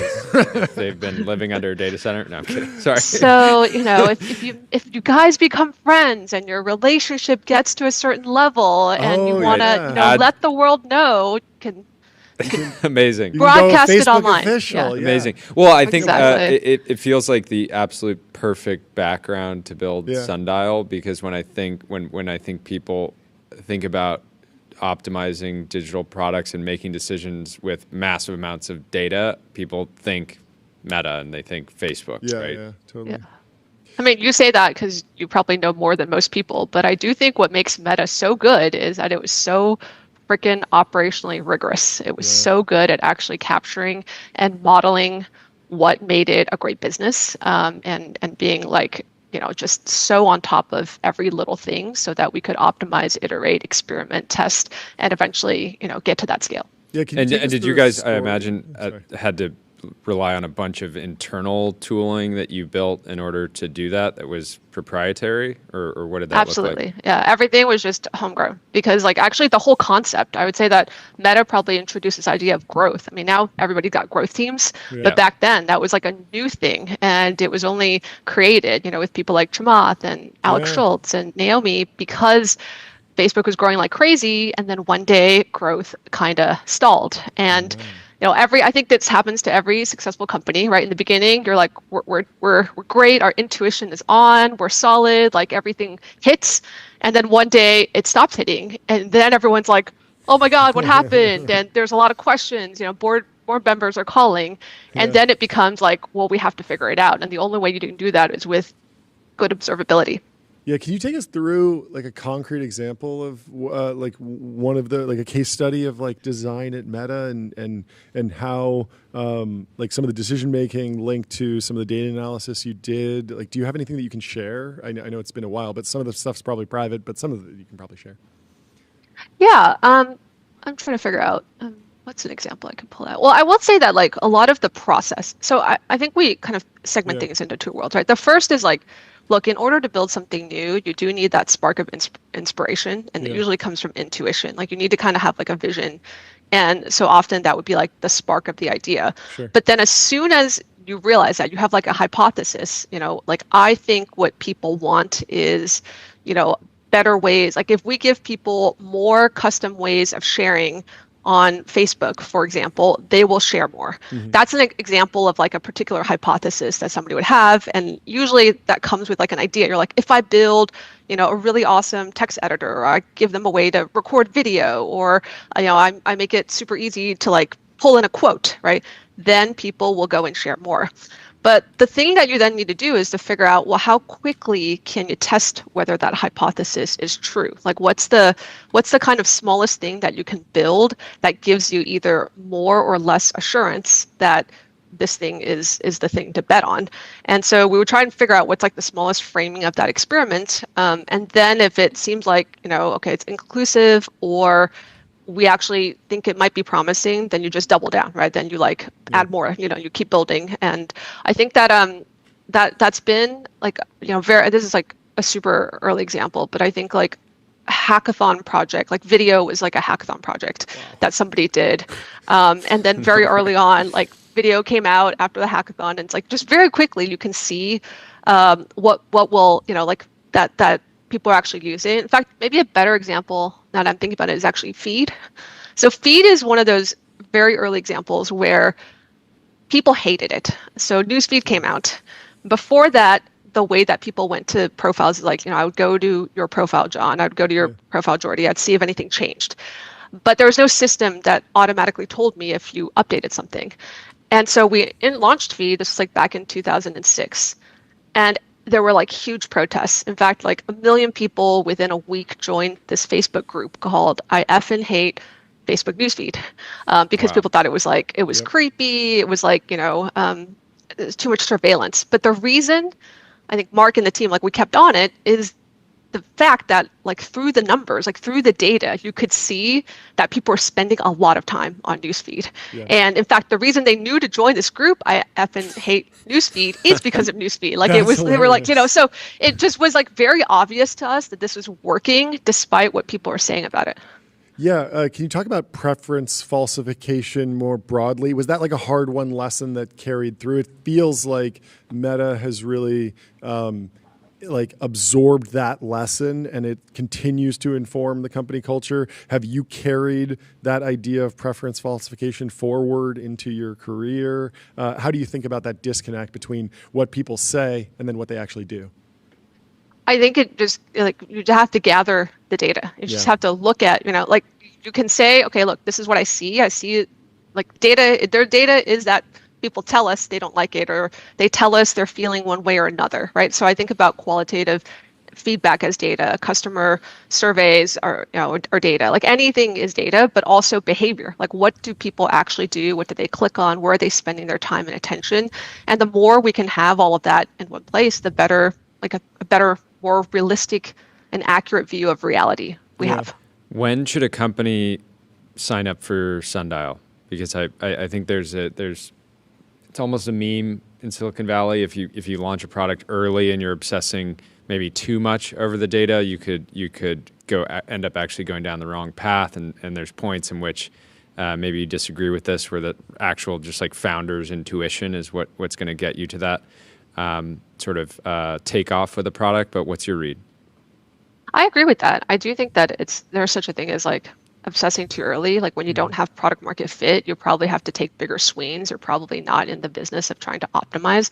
But I think if you feel like you have product market fit, you're clearly scaling your team. Like you're like, okay, I probably need a growth person. I probably need a data. Like the reason you want a growth or data person is you want to pour more fuel on the fire. Like you want to understand what works and what doesn't. And so what all of these roles are trying to do is start a series of experimentation and just like, again, get to better visibility, right? Better observability for it. Like what we all want to do is just build a mental model. Like this is how the business works. And if you tweak this thing, more money goes up. And you tweak this, more users, right? We want to build a very real and influenceable model. And that is what like all of that work of trying to build and do analysis is there to help us do. Did you overlap with Laura Dana at Meta? Can you tell me a little bit Yes. about her? Well, yeah. Yeah. Everyone, she was in the Wall Street Journal earlier this week. What's made her? What's the secret to her impact? So Laura Donna joined as a design lead, and I think she took over Messenger, so Facebook Messenger, and I think the team was pretty small then, maybe about 8 designers, and she helped scale that up to like 200 designers, and eventually she actually became the product group lead. So the product group lead is kind of like the GM role. Yeah. And in fact, there's not that many examples of design leaders who become GMs, like engineers can become GMs. Like I think Adam Mosseri, head of Instagram, is one. I think Loredana is probably the other that I can recall.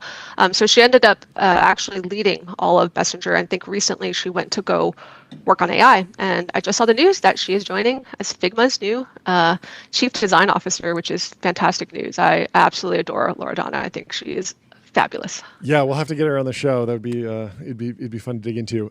Anyway, Jordy, anything else? I have a bunch more questions, but I don't think we have time. Yeah. So well, thank you so much for hopping on. Congrats on all the progress so far. This is fantastic. We'll talk to you soon. All right. Talk to you guys soon. Bye. Bye. Cheers. Gabe in the chat says, "Whoa, she has a headset on. How can I belong this company?" I love it. Totally yeah, the agree. Headset's great. It's just. Let me tell you about Numeral HQ, sales tax on autopilot. Spend less than 5 minutes per month on sales tax compliance. You can get started for free. Benchmark Series A. Let's go. Let's go. Our next guest is in the Restream waiting room. We will bring them into the TBPN Ultra Dome. Jacob, welcome to the show. Finally. We've been waiting for this moment. It took us so long. I'm pretty good. How are you guys? We're doing great. Give us the breakdown. What'd you launch today? Cohort 3 applications are live. Let's go. Boom. Hit it. So the best part here is the video. I assume you guys may have watched it, but it's, I think, the best Gundo hype video.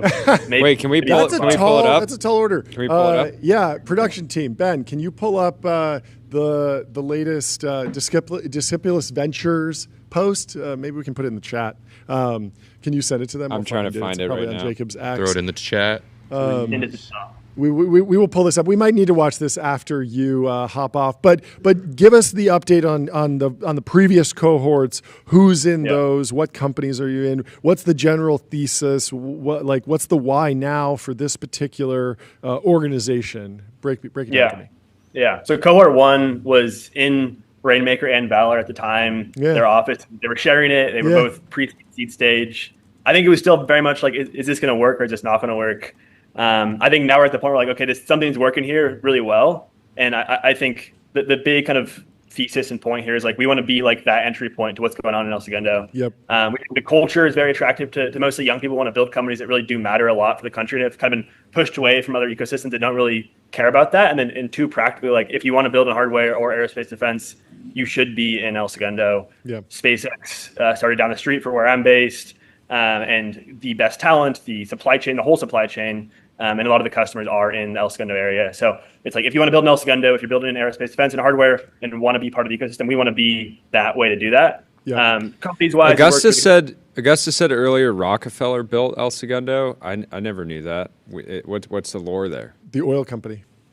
Okay. Yeah. It's Chevron. Like there is a massive oil and gas extraction, oil refinery there. When you're So in El Segundo, you see it. The whole town was built out to service. Yeah. I mean, you can tell the story. I'll give the rundown. So El Segundo means the second. It means the second Chevron refinery in the state of California. Yep.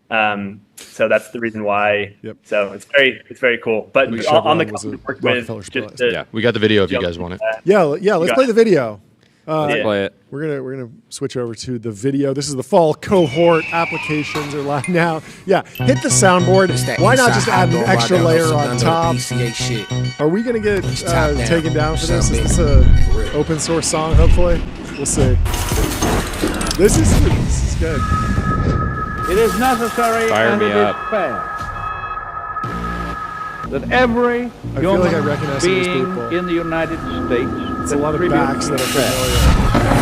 Adults, I can call them just by their shoulders.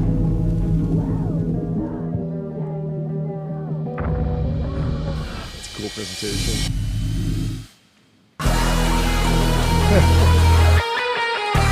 Let's go. Holy based.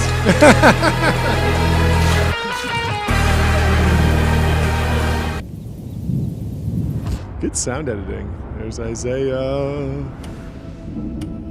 There's Augustus. We got cameos on cameos. Strong and to keep America free. There we go. With the yes, we got it. Wow. We're definitely getting demonetized. Thank you for demonetizing us. It was worth it. It was worth it. Take me through the economics. So how much money do you raise for each cohort? How much money are you putting in? Well, what's the deal structure? Like, what do the companies actually get out of going through the cohort? Yeah. So I guess just top big picture, Fund 1 ended up being right around the $9 million mark. Wow. We're basically doing 5 cohorts out of this. So 3 next year, 1 end of year in October. Yep. The basic kind of structure, each cohort, we do 10 to 12 founders. So in a 100K check per company. That's sizable. So it'll be around 1.2 mil per cohort, and then that'll go across the rest. And a little bit for follow-on for kind of pro rata. That's awesome.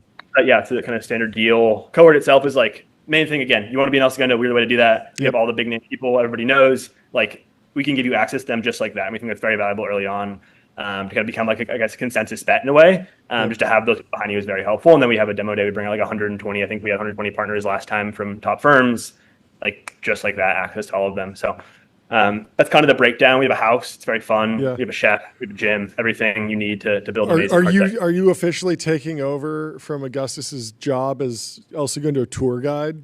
Because there was like a solid 6-month period where every single VC and founder would hit up Augustus and be like, okay, time for the tour. Let me go around. He doesn't have time for that. I don't think he has time for it anymore. He's on the road a lot. Yeah, it's funny. I have too many texts from VC saying, hey, I want to see El Segundo, show me around. So I think I've taken that. I think it's more of a free job for me than him. But one actually cool. Here's the wire details, and then I'll take you on the tour. Exactly. But also on that point, we had the most recent bonfire, which a couple of you guys were at last Friday. Oh, Tyler. Gus was like, okay, you're taking this over. And we had like, I think close to 200 people come out, which was pretty awesome, which was like, I think a record, hopefully for one of the bonfires. Wow, a venture capital firm absorbing an iconic networking series. Where have we seen this before? It's interesting. I'll be like completely honest. When I saw Disciplus launch, I wasn't. I've backed a bunch of I've backed Rainmaker, I've backed Shinkai, bunch of the Gundo companies, but it didn't immediately click for me. But hearing you talk about it, it's just like And obviously, we're super close with Gary and the whole YC team, and they've backed a bunch of hard tech companies. And so my immediate thought was like, do we need something like this? Do we need a new institution? And hearing you talk about it and seeing the progress from the Portco so far, it just makes a ton of sense to have like an institution in El Segundo, because we can't just rely on the city to give tour guides to people that want to. A couple of years ago, I went and did the tour of El Segundo. You created a couple. You helped facilitate the meme. There were a bunch of folks that were highlighting it, and the energy was very similar to like Mountain View in 2009 or 2012, in my opinion. Like it had that like University Ave feel. Like it's just boring enough. Like you're in LA, but it's not like this hot town that you're going to get distracted by. Like it's really just like a lot of cool companies building. And then you walk across the street, there's another founder. They have some tool. Like it actually makes sense to have people sharing stuff and moving stuff around. Yeah, it's a very, very, very cool community. It makes a ton of sense. Well, congratulations on the launch of the new application window. I haven't run this by John, but hopefully he agrees. We'll sponsor the next bonfire. Let's do it. Count us in. Can't wait. You have to come to the Purple Orchid as well afterwards. I've been to the Purple Orchid. It's a lot of fun. It's a good spot. Awesome. They do the Dragon Bowls there that you drink out of. Dragon Bowls. Dragon Bowls. They light them on fire. Never been big into. They light them on fire. Yeah. Awesome. Anyway, well, congrats, Jacob. Thanks so much for hopping Super on. exciting. We will talk to you soon. Have a great rest of your day. Awesome. Thank Cheers. you guys. In the meantime, let me tell you about Linear. Linear is a purpose-built tool for planning and building products. Meet the system for modern software development, streamline issues, projects, and product roadmaps. Cursor, Head over Remote, to Runway, Perplexity, Linear. Retool, Mercury, Raycast, Ramp. They all use it. We have another 3 hours of content to go through. I like this post from Growing Daniel. The opposite of FOMO is when you skip an event and then everyone who went says it sucked. Vindication of missing out. And Tyler Cowan says VOMO. VOMO. I think VOMO is a good one. Vindication. It's simply the best. It is the best. It simply is the best. It is the best. I'm trying to think of the last time I had VOMO. I don't want to put anyone on blast, but I've certainly said no to things. Well, let's keep going through the timeline. Please. John, can you text Gabe? Yes. And see if he is still coming on. He confirmed one. We moved him up 10 minutes. We might need to do some timeline. I'm happy to hang out. Yeah, we can hang out. So Sophie, NetCap Girl, is showing a post saying, there must be some mistake. I thought I'd be working on digital superintelligence, and it is an angry a man in a military uniform saying, build the goon bot. And so there's a lot of that going on right now. Luke Leisure has another post in response to the UK Independent Space Agency is entirely scrapped to cut costs. And we have Matthew McConaughey here saying, we used to look up at the sky and wonder at our place in the stars. Now we look down and worry about our place in the dirt. KPMG wrote a 100-page prompt to build a agentic tax bot. It produces advice in a single day instead of 2 weeks without job losses. And Ex Nihilio says 100-page prompt is crazy. You ever ripped a 100-page prompt, John? I've gotten close. I've used a lot of those like repurposed prompts that people have online. Oh, this is the super prompt. Never got in the habit of like daily driving one of those. Dwarkesh Patel had a good prompt in Gemini that would take a transcript and clean it up, and it gave a really like the 100 pages was really like 100 pages of examples. Basically, like here's what a messy transcript looks like out of just like a transcription service where the speakers aren't labeled and there aren't necessarily paragraph breaks. You give it a ton of extra.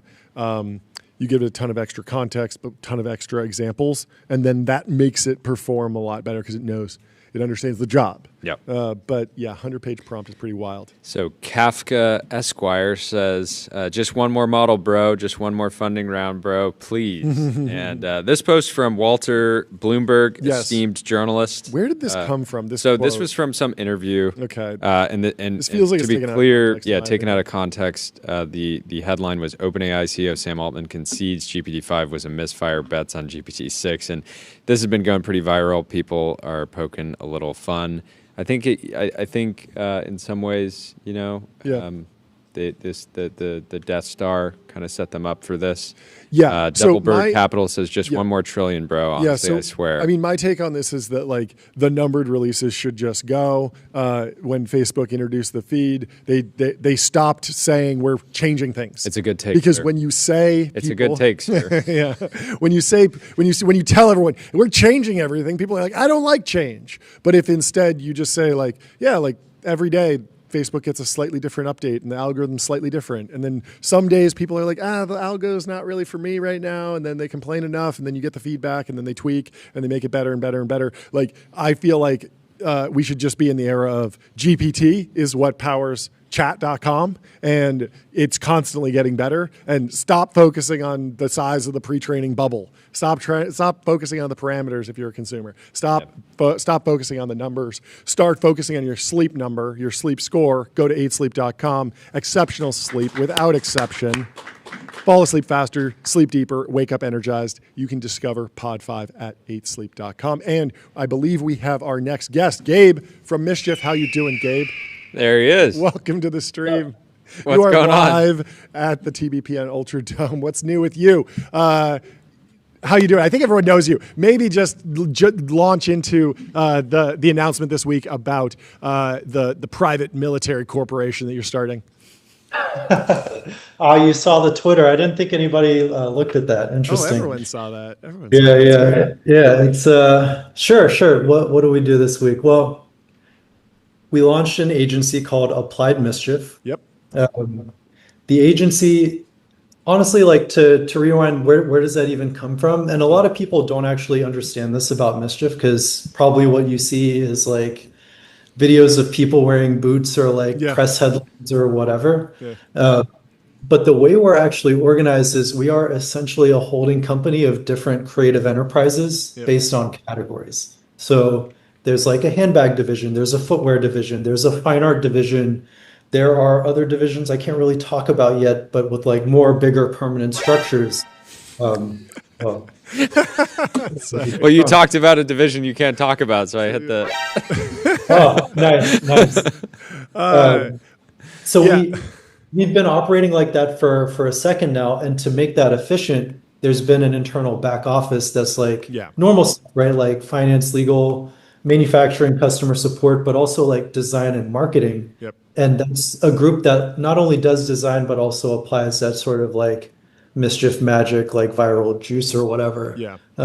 So the thinking here was we might as well open up that to external clients. Yep. It can become a profit center, which is great. But the other part is like maybe it can make our world a little bit bigger too, because we're hungry for more formats. We've made so much stuff over the last like 6 years. What have we not touched yet? And like maybe we won't get sued this time around. Like maybe there's just stuff that we can do that's like cool. We can. Well, it's there. What seems obviously exciting to me is partnering with global companies. I mean, sure, I'm sure you'll partner with startups and scale ups and things like that. But what gets exciting at a certain point has to be scale. There's where, so much more hey, instead of selling like 1,000 of this thing, can we figure out? It's can we like partner when with Spike a company Jones does an Apple ad. It's like that's just not.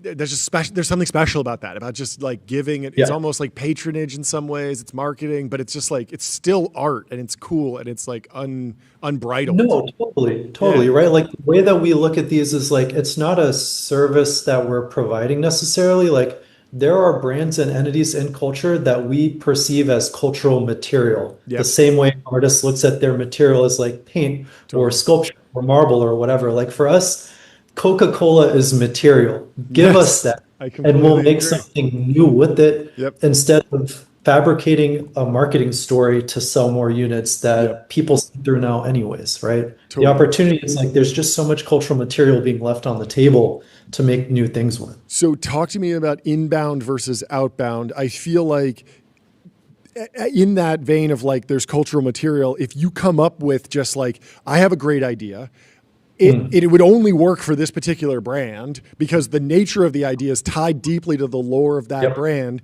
They're never going to think about this, but the only value I could get out of this is selling it to them. Are you going outbound and pitching big companies and saying, I have the idea for you? Or is it more like there is an actual process where you can sit down and do ideation? I'm doing outbound right now. Nice. This is a message for Gabe Newell from Valve. We want to design your submarine. Yes, cool. Let's go. I love that. Right?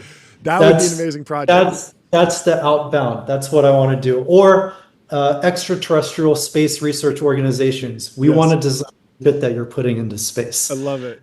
We were Fast Company's #1 design in the world in 2023. People don't think about that because they think about viral, but if you actually look at like what we do, it is unparalleled. Yep. So let's like put some stuff. We got a space play for you with a company that we're very close with. I won't say any more. Okay. But, well, we'll talk after the stream.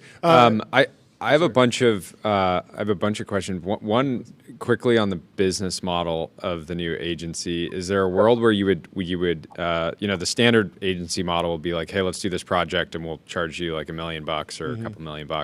But there's some scenarios where you could actually, I imagine, if it was a one-off, more like drop style, you could take a percentage of the sales even. Is that something you would ever explore to get to really bet on yourselves and say like, hey, we think we could sell like a $10 million of this and we'll only price based on success? Is that something you would consider doing?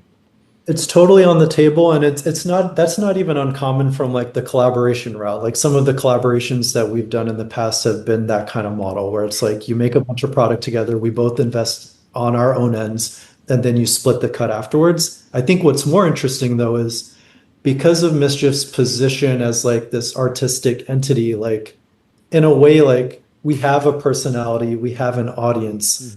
And so we're actually like building a pipeline of joint ventures with bigger brands. That's what I was getting at. Yeah, right? It's not even about 10,000 units. We're talking about millions of units. Yeah, over forever, basically. Yeah, exactly. Yeah, like I want a Mischief themed line of kids toys, right? Like I would happily buy those. I would buy a bunch of those, right? And so that's like, if you partner with the right company, that should be in the my personal lifetime value would be in the hundreds of dollars, and I would even pay a premium because I know it's you guys behind it. Another question I have, I've leveraged the drops kind of model to do marketing. I was inspired by you guys to do marketing for my last company, Party Round. And something that I've noticed recently, a lot of companies in tech say they want to do drops, and it's because they're inspired by Mischief, and they just see like drops get attention. I want attention. One drop, please, sir. One drop, please. One drop, please. The usual, sir. Sign me up. No, but the thing I usually push back on, and the thing I'm curious to get your opinion on, is like I think when companies think they want to do drops, what they really want to do is true advertising, and they don't even know the difference. And so, like, where's that line for you, and how often would you talk to a company and it's like what you really want is to do advertising? Yeah, just like a consistent message delivered via every channel forever might be the right thing for not you even right forever now. or like for a few months or for a quarter. Yeah, I would take it even further, and it's like that is the final goal, which is like get a message out into the people, get them talking, whatever. But like the focus on the drop is misplaced. Drop is just a delivery mechanism for something new. What these guys are actually looking for, like what they actually want at the end of the day, is how do you break through the noise? And right now you can either just make more content, which honestly, the ROI I think is going down on that. There's too much content and not enough demand. Sorry, it's just how it is. But the opportunity is you can make new things that fit within your brand parameters, that use your brand as cultural material, that are actually interesting, that are tactile, that have a story to them. And if they happen to be ephemeral, then it's a drop. But don't get hung up on the drop. Just make something interesting. That's all it is. Are ideas valuable? And if you had to, what kind of think about like making something new, how much is it the idea versus the execution? Also, in your do you view? hire I feel like do you hire idea guys and then like operational excellent people? And is there like a dividing line? Yeah, and to me, in this. John and I will sit down with companies that we're friends with, and we'll generate like 20 ideas. It ends up being super frustrating because you're like, we're feeding you this like incredible idea. It doesn't even cost a lot to do, and if you do it right, like it could be like $1 million of like brand value, however you want to measure that. But it feels like you can give people these things that in your hands they might be $1 million ideas, but poorly executed. They're a negative value. Yeah. Totally. I think it's like squeezing a balloon on two ends. Like there's the conceptual power and then there's the execution. There are things where like the concept is really high and the execution doesn't have to be crazy. You don't need a huge budget. It's just a good idea and it's going to work. What you typically see a lot of brands do is they're afraid of good ideas because good ideas have not been done by definition. So they lean more on the execution and you see like large budgets and like huge bloated teams and production. So it's sort of like, now if you can dial in both, that's the magic, right? But that's really hard to do because more money, more risk. You want to de-risk on the concept side. John, to your question, I don't hire idea people. Everyone here is an idea person. I'll give you an example. A couple of years ago, we made handbags, right? They're very expensive. The smaller they get, the more expensive they become. So we made a microscopic handbag that sold at auction for $63,000 at Paris Fashion Week at Pharrell's whatever coronation of Louis Vuitton. That idea came from a summer intern. Anyone here can have an idea, right? The lawyer, our general counsel joins brainstorms, our ops lead joins brainstorms, because being creative doesn't mean you have good ideas. Being creative just means you're human. You have insights and you have reactions to things that are going around you. That's it. And then also like being creative means you're not afraid to like look stupid. And I think that's like a big defining trait here because anybody can look stupid here, including myself. What have you ever seen highly complex ideas work well as marketing, advertising stunts? This is something that we end up talking I think with. David Ogilvy said like simple ideas are powerful ideas. That's certainly something I've seen in Mischief's work throughout your entire career. But is there some sort of contrarian or nuance to that concept? I think there could be. The line that we use here is a good idea should slap in one sentence and then slap even harder in three. And that just means there are layers, right? Like you appreciate it for the headline, but if you like really dig into it, you're like, wait up, is this thing making fun of me? And do I still like it? And am I going to buy it? And if I buy it, am I a chump or am I a patron of the arts, right? It's like the layers are good. The ambiguity is good. But at the end of the day, like from a marketing perspective, just being practical right now, like people's attention spans are so low. And honestly, like people are we're all like very distracted. So you don't have a lot of window to like nail it. So you do got to have that one-liner like pretty dialed in. Yeah. How dialed in is your crystal ball when it comes to releasing new things on the internet? Like, do you feel like you usually have like a pretty accurate sense of how much attention something will get? Do you get surprised? Or do you still get surprised often?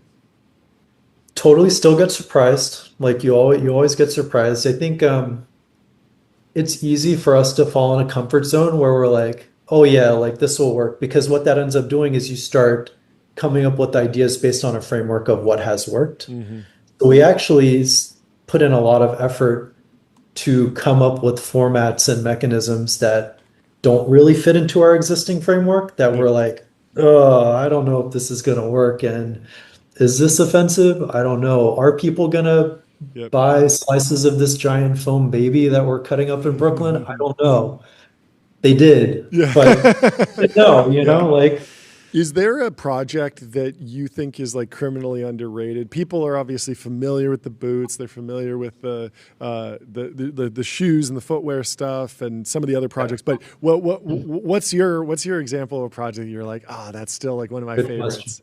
Good question. And the reason it didn't really get seen as much is because, to be honest, we were a little bit scared. Okay. And so we buried it in an art show that we did. But are you guys familiar with the paradox of the ship of Theseus? Yes, but explain it for the listener.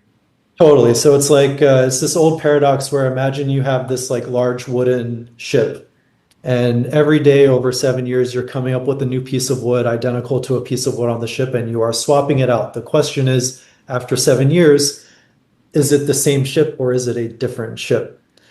We found that a very interesting question, and so we decided to apply that in our own way to a sink located in the American wing of the Metropolitan Museum of Art. As one does. How did As you do one that? does. Yeah, explain. And so we found the sink. We did recon. We not me. It wasn't me personally. It was somebody here. Names, but we found. We tracked down the serial numbers, the parts, ordered exact like replica. We ordered the exact same parts, built it here, tied off the dimensions of the bathroom here so that we could practice swapping things out. And then over many months, we would walk into the Met and do a quick swap and leave. And then the next day, do it again and do it again, bolt by bolt, screw by screw. Just an art enthusiast. I just like art, and I go to the bathroom. That's all. That's why I'm here. big. How'd you get the big piece through? Isn't there like one piece that's big? So that we decided to leave. Okay. That one we did not swap out, although we had a plan. We fabricated a wheelchair that could have hit it in the seat, but that, I'm telling you, we got a little bit. We were honestly scared. You got a little carried away. We still did it. We got everything else, and so yeah, they have our sink and we have their sink, and ours is now part of like our art gallery. So that's amazing. Although I believe they figured it out and they've replaced it, because as soon as we announced the art show, even though the sink was sort of like hidden in all of the other pieces, people definitely found out, and there was a line in the Met for that bathroom. They should have sectioned it off, turned it into an installation. So if anyone out here, if any of your viewers are on the board of the Met, the coolest thing you could do right now is acquire that sink from us and put it back. Let's make it happen. Let's make it happen. Let's make it happen, Army. How many millions of dollars do you think you've left on the table by not doing crypto projects? The painful question. Is it like it has to be like 100 million? Like at least. Yeah, probably. Honestly, probably. Yeah. And is there like there? I'm sure at some point there will actually be a way to do this. Like there has to be something that makes sense. Like we did something back in the day with Party Round where we did. It was called Helpful VCs, where we made crypto punks for every VC, and then we put them on a website. And we said, you have 4 hours to retweet these, otherwise we're going to auction them off. And it was like, it's for like charity, right? We weren't like trying to make money. And that was like one of the ways that we broke through. And like shortly after, I think there might be something to do with crypto and like stable coins where there's not as much gambling involved, but there might be something with crypto. I don't know. Yeah. You have to There's remove, new you have to territory make it every not day. like a speculation, Yeah, based because activity. as soon as you leave the people who get the joke and then the people who don't get the joke show up, and then they're losing their life savings. That doesn't feel good. Whereas like if somebody is bidding on that handbag, like they probably know what they're doing. They understand that it's not loose, and they understand that. Look, I think that crypto route for us is we've often plotted our own death, and I think there's like a chaotic, evil way to go out where you just pull that rug. Yeah. I shouldn't even be saying that because now everybody's going to know. No, everybody's going to know. Well, I think switching gears to another topic that I'm sure you guys. So one, I don't think AI is going to take your guys' jobs anytime soon, despite it being able to maybe piece together random ideas. It's so much about taste and things like that. But how excited are you to leverage that technology for some of these various plays?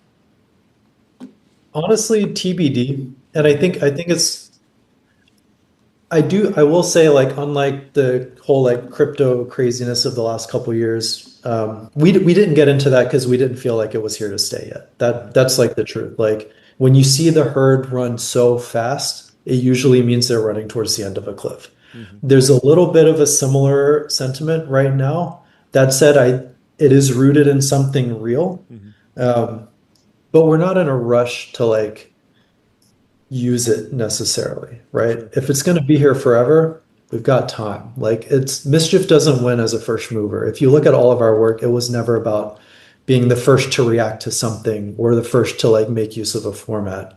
So we'll see. We just have to see. How do you think about, are there any projects, like time is an interesting variable that you can play with, right? Like part of the thing with the sync stunt that you guys did is just the narrative and the story of like, you guys were conducting this in secret for a long time. It was like a very, and that's part of what makes it so entertaining is kind of like the lore of what went into it. But have you thought about even longer term plays, like things that you could do over a decade or 50 years that in hindsight would just be absolutely hilarious and but again take this sort of incredible planning? Yeah. Honestly, we are at that stage of just like our lives and as a company now to be thinking like that, right? Because like if you think about it, we're entering. Yeah, if you would, you know, I know you guys have a few investors. If you told your investors, first thing we're working on is a 50-year stunt, and you're there to tell you like, all right, buddy, like, why don't you put some points on the board first? Yeah. But you guys, I feel like have earned it now. Like I you know, something like a decade. No, yeah, because like we spent basically like we've only been around for the pandemic and like a little bit post-pandemic, right? And all of that was just like, you don't know what's coming, like live day by day, like just survive, like banks are shutting down, okay, get through till tomorrow, right? And now we've been around for a second, we're more well known, we have our existing infrastructure, and now we really are asking the questions of like, okay, what does that legacy look like in 10 years? Or should we disappear for 20 years and then come back? That would actually be the coolest thing we could do is go dark for 2 decades and then come back. The banger. It's worked for other artists. Totally. Could you do something? So we both loved Nathan Fielder's latest sort of like aviation stunt television show. I've heard a lot about it. I haven't watched it. I mean, you should. It's one of the few people in the world that I think is executing on your guys' level in the sense of. He's next level. No question. Yeah, like one sentence, you know, pitch that's hilarious, but then the more you get into it, like the funnier it is. Better, yeah. But could you do something like that for like the cost of housing or something like that? Like sort of a decade-long stunt. Like I don't know if Mischief figures out a way to like reduce, you know, cut the cost of housing in the United States. I mean, that was crazy thing. Like we, if there are any like pricey neighborhoods that would love to commission us as an artist to install a sculpture, we have a really good trailer that we would love to erect in a public square that will drive. I can just see like the right RV. Like there's this RV outside of our gym. Yeah. Kind of yellow from the sun. Yep. Like the windows open. Aluminum on the outside. Yeah, Winnebago. It can be a stunt for Winnebago Corporation. What do you? How do you feel about the state of social media, like broadly? It feels like we've gotten to a point where, in many ways, the platforms look so similar, but they also have their own character. Some of them are becoming Lindy, even thinking about how durable like Twitter and X have been despite all this change. What's your and do you feel like you need to use social media, or are you better off not using it and then just releasing, you know, stuff on the platforms? Yeah. It's definitely a love-hate relationship with the platforms, right? Because like platforms, if you really think about it, they started as a way to share things that you found were interesting, and now they are mostly ways to share photos and videos of you talking about things that you find interesting. It's kind of become like less novelty based and more vanity based, which is fine. That's like a fundamental human instinct, so I get it. I would continue to love to find a way to not use the platforms to disseminate information. And that's kind of how we started. Our first audience portal was Venmo. We had a huge audience on Venmo, and we like had this huge phone bank, like a Chinese phone click farm. And every time we had a new project, we would Venmo our audience a penny, and they would get that notification because that's the most powerful notification layer in your phone. The cha-ching. Money, right? Yeah. I am now banned from Venmo for life. Well, PayPal. They want to work with Applied Mischief.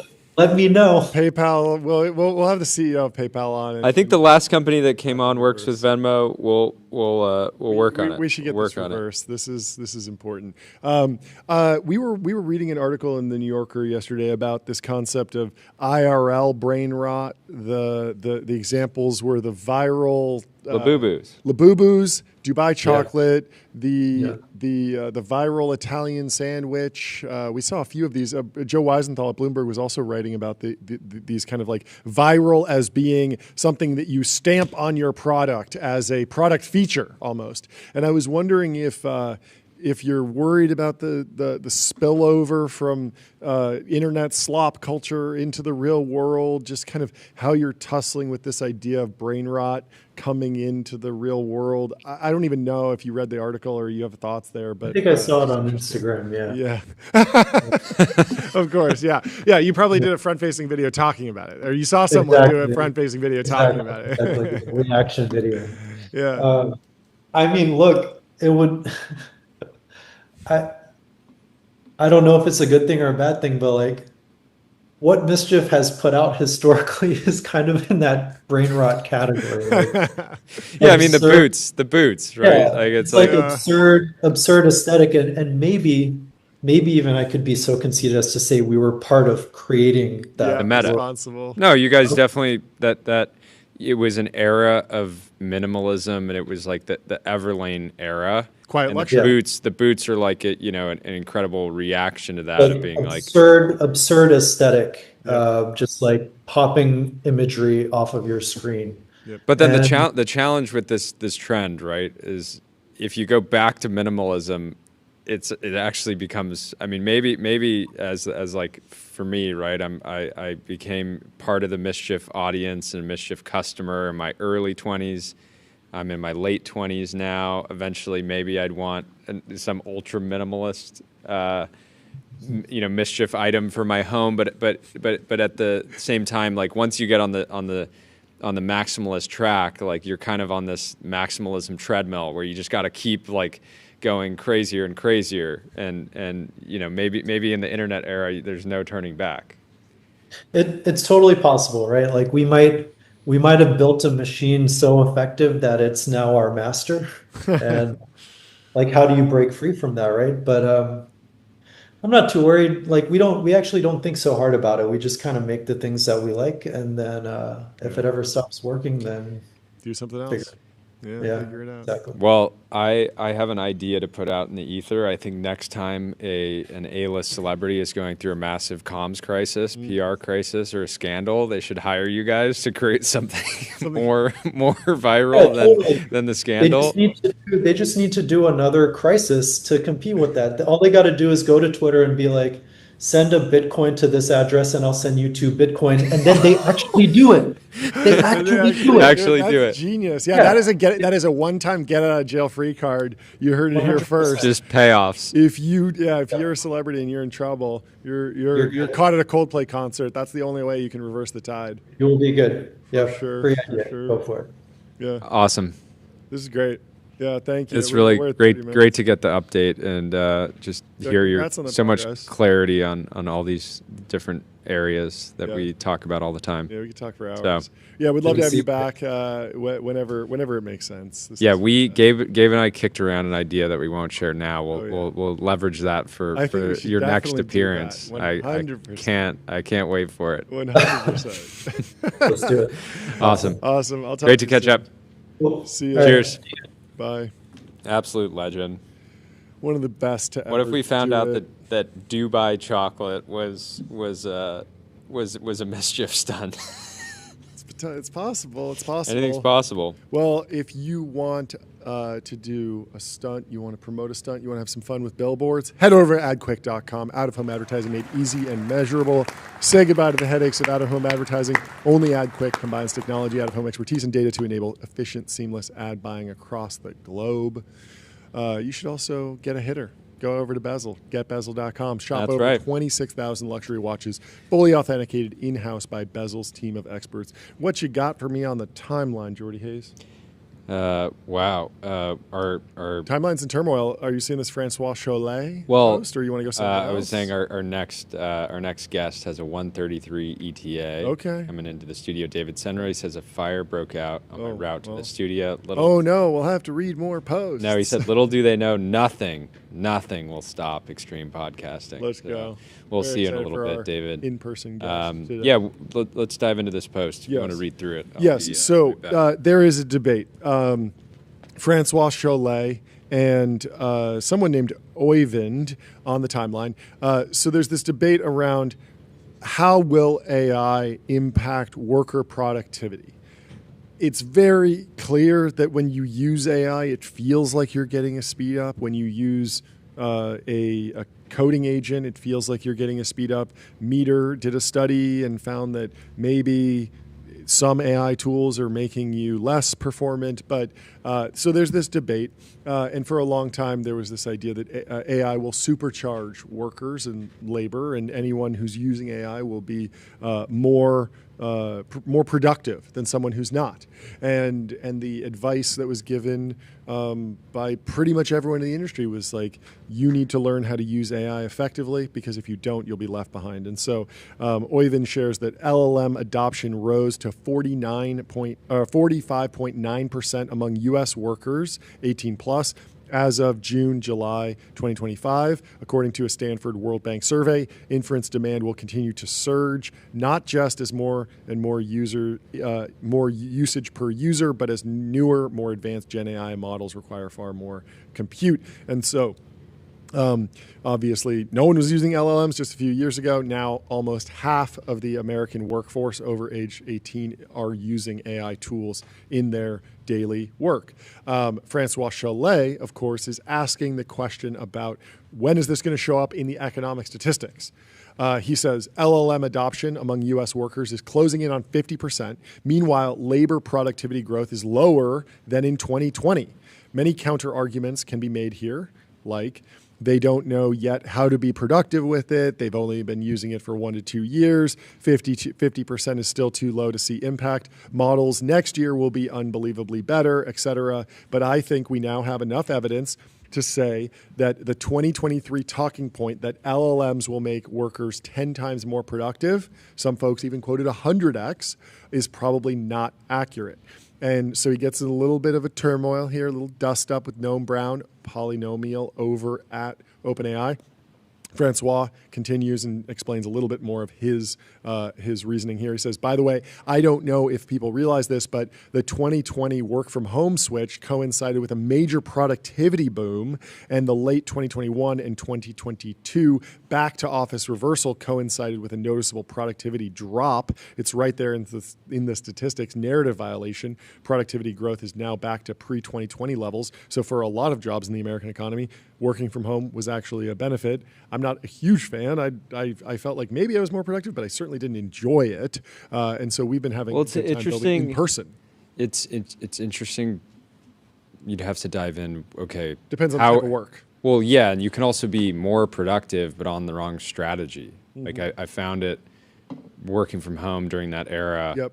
and having a remote team. I found it very difficult to like change strategy Yep. quickly, Easy even to on lock small in, things. but Easy yes. to lock in, Yes. but not you were Hard to zoom out. I felt less, adaptable, right? You'd sometimes waste 3 weeks working on something where maybe if you were in the same room, you would have like not made a different decision. Yeah. So So Noam Brown over at OpenAI says, Fire's I back. don't, get the gunshots ready. I don't recall a lot of people in 2023 saying that within a few years, worker productivity would 10x due to LLMs.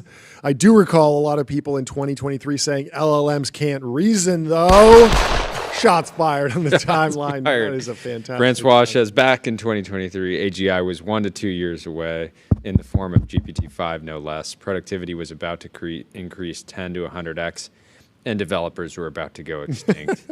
People who questioned the narrative were a tiny minority. We were proven right. He was the John Brown standing up. I believe that AI will not 10x productivity. Tyler, do you have any takes on this? Yeah. Will, So I think, will AI be able to get Tyler a shirt? yeah, An AI agent might, but he might be able to do it faster himself. Who knows? still unclear on that. But I think me your take. the idea that people don't know, like, aren't using them efficiently yet makes sense, right? Because so if you look at that Meteor study, Yeah. it was about how like open source developers are actually slower when they use AI tools. But like if you actually read it, it was open source developers who it was their first time ever using AI tools. Oh, interesting. So it's like obviously like Small there's like sample you know size some and learning curve to using like Claude Code or whatever. Yep, like totally. you're not going to instantly become way better. Yep. So I think it's kind of a similar thing there. Yeah, I mean, where we heard that over time. there's an interesting phenomenon where some companies are getting more value out of having designers go from 0x engineers to 1x engineers, and they're not seeing as much of like the 10x engineer becomes a 100x engineer because the problems are still like intractable in some ways. Noam Brown says, I was on the AI job market in 2023. I spoke with a lot of researchers, a lot of frontier labs. Some thought scaling pre-training was sufficient. Some thought additional paradigms were needed. But regardless, almost none of them thought AGI was 1 to 2 years away. Yeah, that was something that was maybe more parroted in the on the podcast circuit and from those who were raising the mega rounds who needed to kind of justify underwriting AGI at 1,000x revenue multiple. It's interesting. I don't know. It is interesting that to look at the economic statistics, to keep going back to what's happening in the labor market, what's happening with unemployment. Like it would be weird to have a unemployment tick up without productivity tick up, because that would just mean lower GDP, and that seems like an impossible scenario. I'm somewhat receptive to the idea that that maybe AI is substitutive for a different type of work, and maybe it's not driving major productivity booms just yet. But I have trouble believing both narratives, that AI is driving massive unemployment and also it's not driving increased productivity, because companies would just be doing less then, and we're seeing earnings growth, we're seeing growth in the economy, we're seeing high GDP growth. So one of those has to be right. They can't both be. Well, breaking news: President Trump was on Newsmax. No. Not our internal software that we use to create the show, but the TV show. Yep. President Trump tells Todd Starnes he's going out on patrol tonight with D.C. law enforcement and the military. They're really taking D.C. seriously, aren't they? Yeah. Yeah. If you're in D.C., keep an eye out. Nate Eliason says, gonna have to block Elon Musk soon for all the AI goon spam. Feels like I can't open X in public. I think a lot of people are feeling that way. Skill issue. I've still fine-tuned my algorithm so much towards tech and AI content that I don't see any of the Elon. You don't? I don't see it. I get it. I get it because people that I follow reply to him and tell him to stop. Oh, okay. Yeah, I follow Elon, but I still don't see it. I see High Yield Harry saying Tom Brady was so ready back in the day to be a finance bro, and they share Thomas E. Brady Jr.'s resume. He was at University of Michigan. Then he went to Merrill Lynch, the University of Michigan golf course. Summer intern. Polo Fields Golf and Country Club. He was so a ready. Sales rep. High Yield Harry says this guy could have had a successful career working at Merrill Lynch instead of pursuing football. Now no one on Wall Street will remember his name. funny. Andrew Reed. Juwan had said, "What the heck is a Series K?" That was Databricks. During They were wearing Databricks. the gong. Andrew They were the Reed says, gong of the day. "I know quite a few people in SF with a Series K problem." Yes. Stay away from the Series K. Enjoy the Series C, the caffeine, the yerba mate, the Next time you have an urge to podcast do in a can. hard drugs, Yeah, why stick to not Coke. try a fridge cigarette? Yes. Rune says the demand for anti-AI takes is enormous and will take anything and run with it. Meta consolidating and doubling down on MSL is being misrepresented as bearish on AI, for example. Something to keep in mind.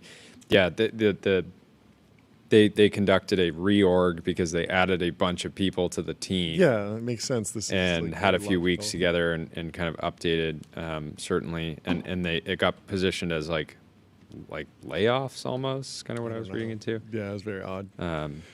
For obvious reasons, it's not that popular when we're like, this technology will bring about a turning of the age and reshape the thought world of man, and even a miraculous year in AI progress can be spun into a disappointment. Careful observers will note that revenue growth of the consumer AI industry has outstripped the most bullish expectations. We maxed out the meta-calculus predictions, and nobody is mea culping on this. You're not going to get an apology from Maroon. No way.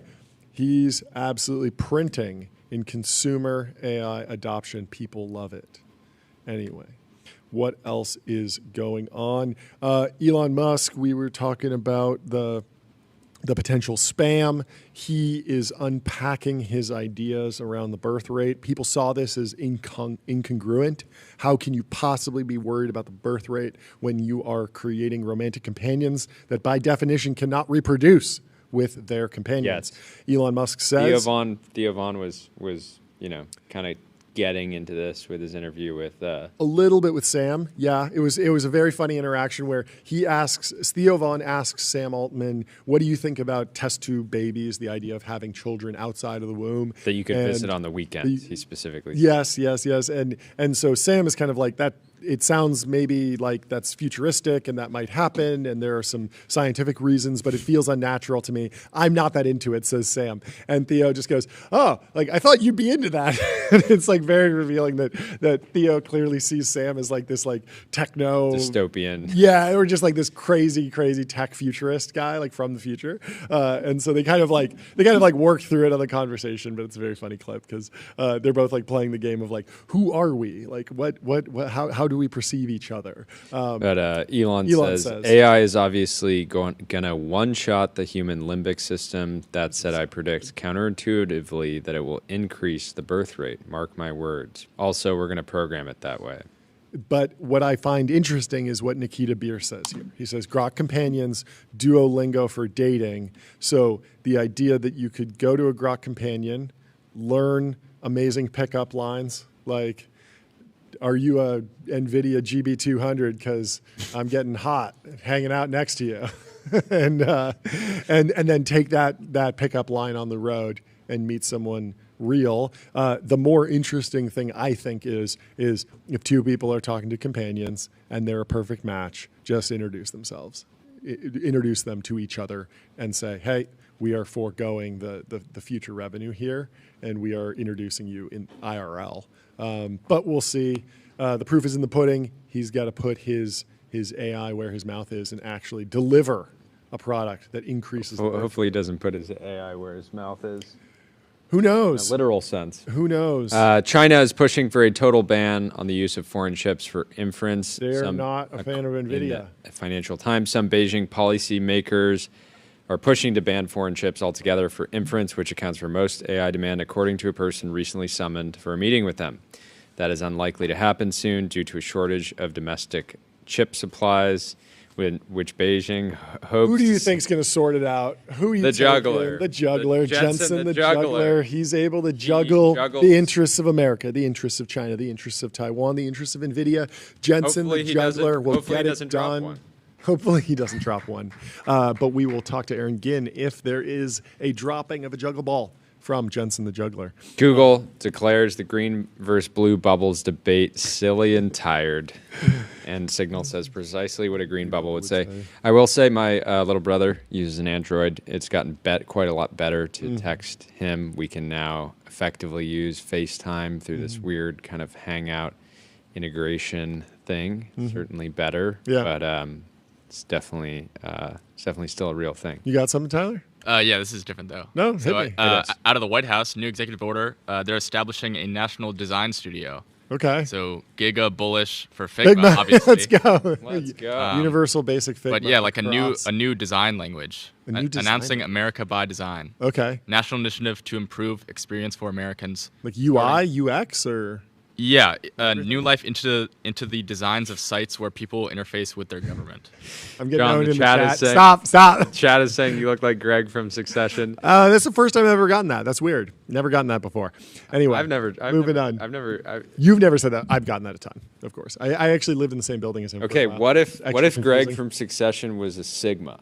That's kind of the question that. Well, the actor who plays Greg from Succession is in fact a Sigma, sort of lone wolf. He had his own apartment.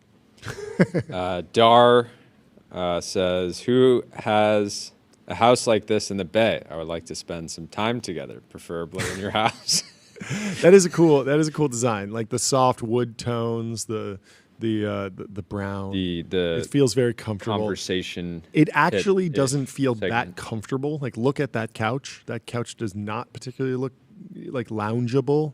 I'm much more. I'm a fan. My ideal living situation is a modern glass box on the outside, but then log cabin on the inside. I want like the moose head on the wall of the glass, then I want overstuffed leather chairs. Brutalist outside.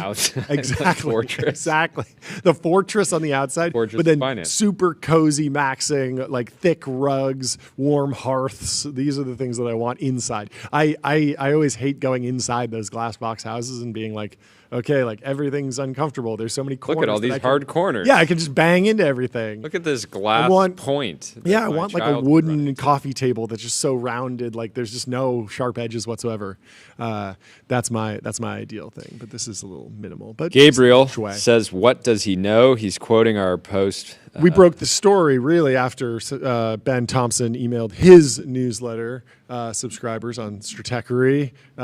We broke the news that after 22 years in Taiwan, I think. Where did he say he's moving again? I think he's. I don't know if he said, but he spends time in the Midwest. So I think Wisconsin, I think Michigan, that general area. Did you see Dylan Bruscato's reply to our breaking news that Ben Thompson has officially relocated to the United States? Welcome home, brother. He did the NBA commissioner meme and said, "Time to learn English, buddy."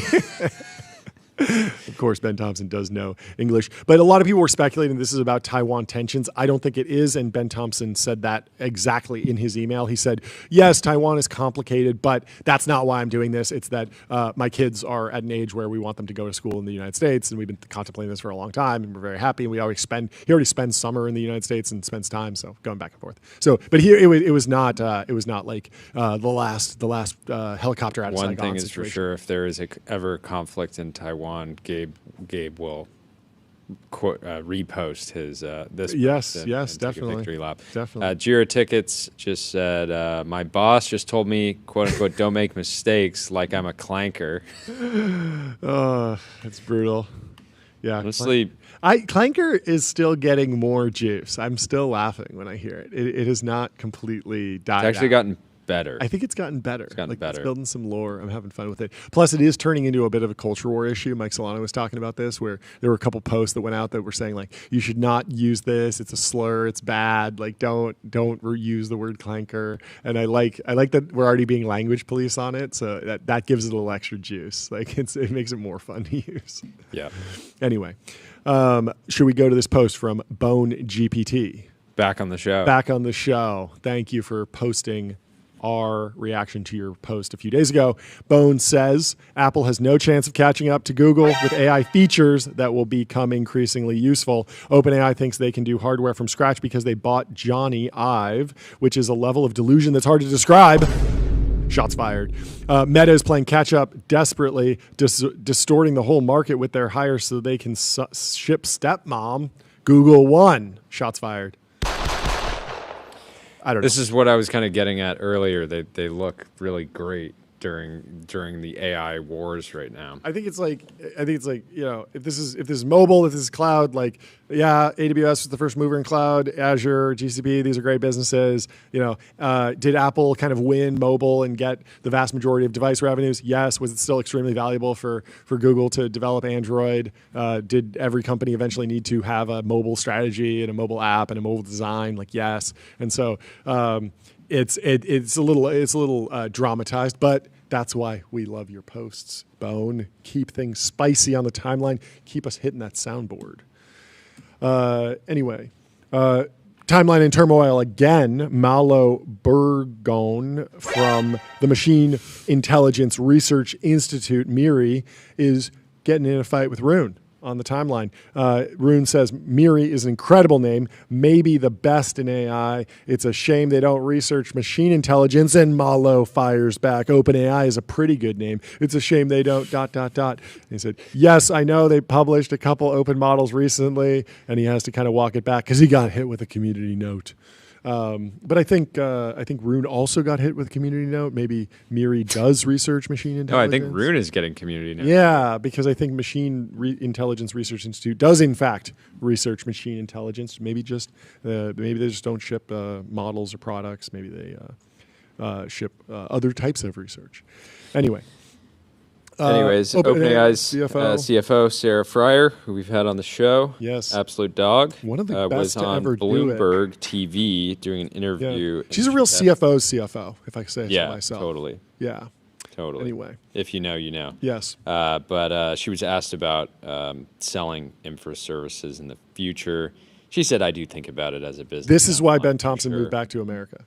He's like, I got to end this right now. Ben Thompson famously does not like the fact that OpenAI has an API. He thinks that they should focus entirely, at least for now, on saving every GPU cycle for the consumer product that is absolutely on fire. They should embrace being the accidental consumer company, and they should go as deep as possible before. Where do they have an incredible edge? Yes. It's in consumer. Yes. Where do they not have an incredible edge? In the just vending out intelligence. I mean, they're doing great, and it is a good business. And so from a CFO's perspective and from Sam Altman's perspective, it certainly makes sense. Why not also be in that game? It is value creative. It is profit generating. And yet Ben Thompson thinks now's the time to focus. Focus. At the same time, I kind of take the other side of this a little bit and say, OpenAI is in a fortunate situation. They have a lot of data, a ton of customers. They're going to have a very great consumer business that will probably throw off a ton of cash, especially once they start monetizing it more heavily. And what that means is they might be the next Google in the best sense possible. And what I mean by that is that they might be able to go and do 20% projects. They might be able to go spend a couple $1 billion trying to build a new device. And maybe it doesn't work, but when you add up all the Google 20% time projects and Google's side projects, it's easy to laugh at all the things that they've shut down, like 10 different chat bots or chat businesses products that have 100 million of revenue. Yeah, they launched Wave and they've launched Google Glass and they've missed on so many things. But when they hit, it's great. They hit on Gmail, they hit on Docs, they hit on Cloud, they hit on Waymo. And so I love that you get sort of this like humanity or America gets like somewhat of a subsidized R&D org at Google, and it all pencils out and it all makes sense. And so maybe the infrastructure services group is not that at OpenAI, but I'm excited for these other like less focused efforts from OpenAI, and I think we'll see some cool stuff. Anyway, this is a good post from Stever. If we can pull it up, read it out. You guys say, "You're finally awake. That fall looked real bad. SWE, LLMs, B2B SaaS. What are you talking about? You're an electrical engineer. Let's go build some chips." I love it. So good. This post really going to be relatable for a lot of you. Yes. 9-figure hell is real. Sure, you don't have to work and have some assets, but you can't really afford a decent yacht, let alone a private army or nuclear submarine. It's real. It's real. Get back in the wage cage. Yeah, get back in the cage, buddy. Get ready to send some emails, buddy. Captain Nemo. They're doing an OpenAI movie. Yeah. And they're basing it on a book. I think there might be 2 competing scripts, but they are finalizing the cast. I believe Andrew Garfield, who is also in The Social Network, it will be playing Sam. But Will Brown, friend of the show, has a recast. He has. Can you name these actors? Jason Okay, Statham. you got Jason Statham, and who will he be playing? He'll be Jason playing Statham? 2? Is that The joke here is that he's playing both Greg and Ilya. When I saw Jason Statham as Ilya, I was laughing out loud. I was very. I and enjoyed then that a lot. I don't know, the guy on the left, he was in a bunch of stuff. What stuff? What have you seen? I don't even know his name. I've seen him a bunch though. Seen him around. Yeah. He's in Nightcrawler. Nightcrawler, It's Toby, that's the one. wait, actually, now Whoa. is it Tobey Maguire? I don't know. I'm all over the place. Who knows? Tyler, who's Ana this de actor? Armas. Oh yeah, Ana de Armas. Ana de Armas, but who's the guy in the top left? Jake Gyllenhaal. Jake Gyllenhaal. Jake That's right. Gyllenhaal. Not There Tobey he is. Maguire. Tobey Maguire. That's a Spider-Man. famous guy. Everybody knows that guy. I got so tied up in. Anyway, so the real cast Anyway. of the movie Artificial is going to be Andrew Garfield, Monica Barbaro as Mir Murati, Okay. and then a guy named Ike Barinholtz is Okay. rumored to be Elon. Yeah. Who's playing Dylan Patel? Yeah, who's playing Rune? Who's playing Rune? Rune is the real question. Yeah, Who's Rune is the real question. Who should play Rune? Who should play Rune? Wait, so I wonder if Mark Zuckerberg is going to make an appearance in the film, and they're going to have to cast him again. Should they have the guy who played him in The Social Network reprise the role? No, but he hates Zuck now. Wait, who? Jesse Eisenberg. Jesse They have, Eisenberg doesn't he like has Zuck. beef with What? tech in general. Why? I don't know. Oh, weird. Okay. But, yeah. Why? Very odd. Anyway, should be fun. Hopefully, we can get a cameo. We can sneak in. If you know someone, introduce us. This is Chat, what we wanna chat. be. Thank you for helping us out there. Yeah, John Jelly Hill from Gold Rock. Jake, thanks guys. It's good. Kylie says, "I can't believe this is real." I can. I can't believe this is real. I saw this and I was like, this is not real. President Trump dialed into Fox and Friends on Tuesday morning, we're a couple days late, and revealed his newest and truest motivation for brokering an end to the war in Ukraine. He's worried he might not get into heaven after he dies. "I want to try and get to heaven, if possible," he explained.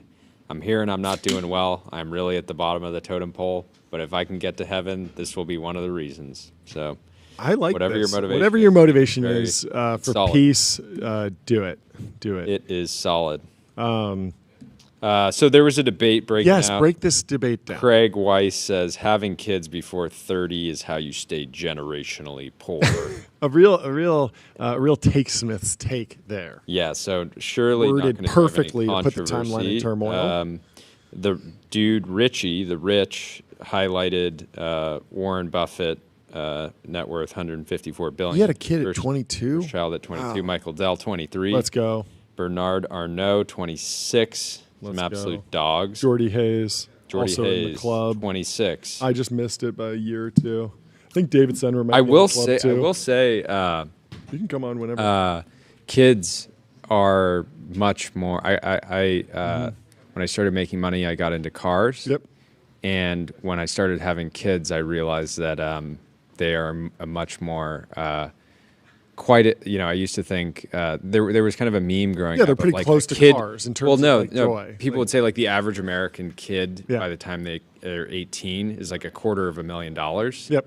But it feels like children feel like the carrying cost of like 10 supercars at times. That's right, true. Between school. and Well, getting we to have work. our first in-person guest of the show. We got David Senra. Finally. in the TBPN Ultra Dome live. See you. How you doing, man? Good to see you, man. Finally in the Ultra Dome. Finally in person. Been on How the was the- show how was the 3, 4, drive? 5 times. It's a testament to how much I love you that you got me out of Malibu. It was Yeah. an hour and a half. Yeah, it's rough. I know. I do And- it. Speeder and I do it every day. No, but it takes you an hour and a half at you go at like 5 in the morning. Yeah. 5:30 in the morning. Yeah, This yeah, is yeah. a different story. Anyway, I love this place though. You guys have an army back here. We do Yeah. have an army. You have the Going. crew, the Real interns, then I met the friends of the Oh interns. yeah, we got everybody. Oh yeah, we have intern friends. Intern Lads, friends. lads, lads, lads, lads. lads in the Beautiful. studio. What is this? That's This a is chat. the chat. So This if they Steve start Jobs is saying how 23 when he handsome was you a look, you'll see it. People are talking about, the chat is still talking about this debate over whether you can become generationally wealthy while having a child before age 30. What do you think? Obviously. Yeah, and they gave Yeah, Michael I mean, if you Dell, look- Warren so Warren Buffett, Michael Steve Dell, Jobs. Shout out to Michael Dell. Dell Yeah, Technologies Dell on the. Technologies Studios. Let's- Don't say I too, pulled up, don't say I was too like- much because that'll dox us. No, actually, that might be an interesting place to start. I actually flew to Austin. I spent 5 hours with Michael Dell. Wow. Like 2 or 3 weeks ago. Yeah, what was that like? What'd you learn from him? You know what? What surprised you? Because you've already done a full episode on him. You've dug in. You've probably it's not only spent that. days on his story. You know most of the facts. It's not only that. Like What I stuck listened out? to, so I highly recommend every entrepreneur listen to his audiobook because he actually narrates it. And so I listened to it Can you hear me? Yeah, we're I listened to it three podcast? times. No. I listened to it 3 times and then read the book and then made the episode. Wow. There was like halfway through our conversation, I said something like, I'm having a hard time reconciling like this paradox in my mind about between like your immense accomplishments and just like how normal you are. Yeah. And obviously he's a superlative and extreme person, Yeah. but he's unbelievably measured and controlled and kind and generous. It's just like one of my favorite people I've ever met. We got to get him on the Theo Vaughn podcast and see how he does there. I mean, everyone in tech has been making the rounds, and I it's actually been- have- but there's been multiple everyone, times a when tech certain people have kind of gone person. on Theo, and they've had like kind of awkward starts. Like it took Zuck a minute to warm up. Yeah. There was like the caffeine thing. Oh, I don't. I think this is the mistake that people in tech make, Yeah, yeah, and yeah. you're seeing it with a bunch of other podcasts. They should definitely come here before anywhere else. This is not a joke. It's like Thank you. they see a number on a screen and they Yeah. don't think about what that number represents and who that person is. Yeah. And like you can just read some of the comments on some of these like mainstream podcasts. It's like this guy's 6 years old. He's in his fucking underwear in Missouri. He's got like unemployed. Like he's not the person. Sure, You're just sure, optimizing for the number when you should optimize for the quality of the people in the audience. Yeah, that's for sure. It's insane to me. Well, you know who's optimized for the quality of the audience? Colossus magazine. There's a new. I there's a love, new how you profile. I love how you printed it out while we wait for the print edition. No, I don't have the print edition yet, but you can still go subscribe. Patrick O'Shaughnessy has printed a warehouse full this time. Have you had a chance to read through the Joe Lamont profile? Yeah, I got an your early. takeaways? Patrick's, obviously like my brother. I Yep. talk to him like every day. Yep. There's actually an interesting something we can talk about that I called him about yesterday. Mm-hmm. I actually think moving forward, and I told him this yesterday, and I told him again today. I was like, if you give me more than a day to read it, especially these long form profiles, Totally.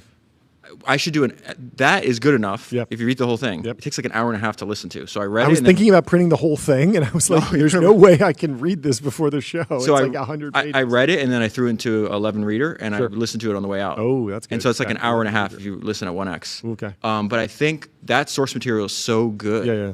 I could definitely do an episode of Founders, and it's like, just tell me in advance, give Yep. me like 2 weeks, Yeah, 3 yeah. weeks, and then we can drop it the same day Yeah, that you totally. publish it. But what I call one of my favorite little stories from that is how Joe had sort of a non-traditional entrance into startups Software? and business. Yeah. He was a Stanford undergrad.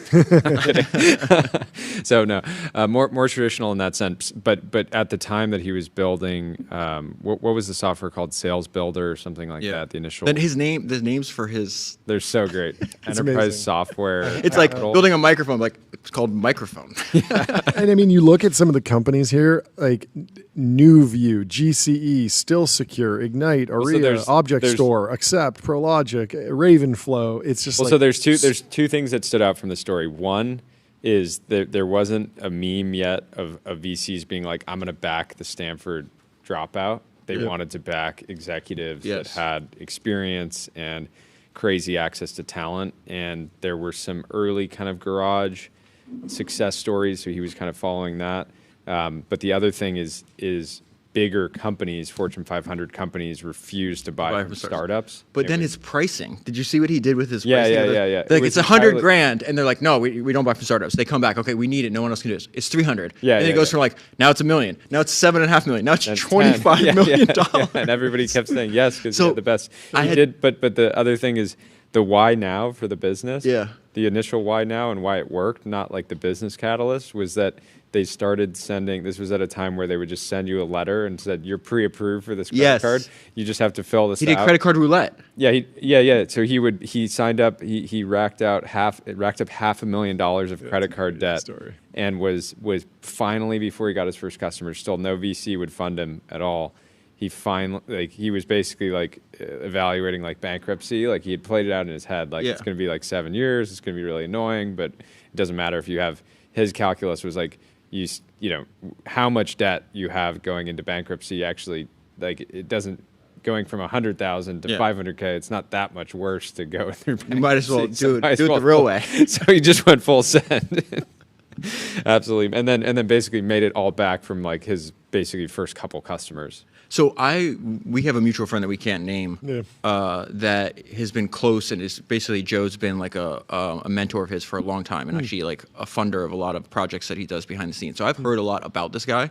And what I like about people is just like the people that chart their own path and intentionally go in the opposite direction. So everybody heard Buffett and Munger, and they're like, you should buy phenomenal businesses, even if you have to pay more. And so then everybody in the VMS like roll-ups, they're like, I'm going to buy the great businesses. And what he realized, and I heard this story like probably 2 years ago, it's like, well, okay, so I have a lot more competition for everyone wants the great ones. What about these shitty ones over here? And he turned it into a math problem. He's like, okay, this is your ARR. This is your rate of attrition. Like, I know exactly how much I'm going to get out of this in the next 6 years. They talk about it in the, they use different words that they talk about in the article. He's like, okay, so I can easily buy this thing for 2 because I'm going to pull out 15 over the next 5 years. He just does it over and over and over again. And then I heard, I don't know if it was if they said it, but like he bought out his shareholders. He owned 100% of the company. And what I heard is like he's been taking billions a year in dividends. His fucking paycheck at the end of the year is like, how much money did you make the year? I don't know, like $1.5 billion. That's crazy. And no one knew who he was. He's built a machine. A machine behind the scenes. The other there's thing a few that's of these wild folks. is going We've had some of them on the dark, show. going dark for 25 years and basically until this. Well, this is like one of my fetishes. Is like these very silent family-owned businesses where they own 100% of them. You'll never hear about them. I've been lucky enough to have dinner with some of these people, and they're just you've talked to people that have written books about their family business, and haven't released them, and you're like, please let me, and they're just like, no. Okay, so I'll just tell the story. So there's this guy. He's 76 years old. Okay, this is like one of my favorite dinners I've ever had, and I do really careful here.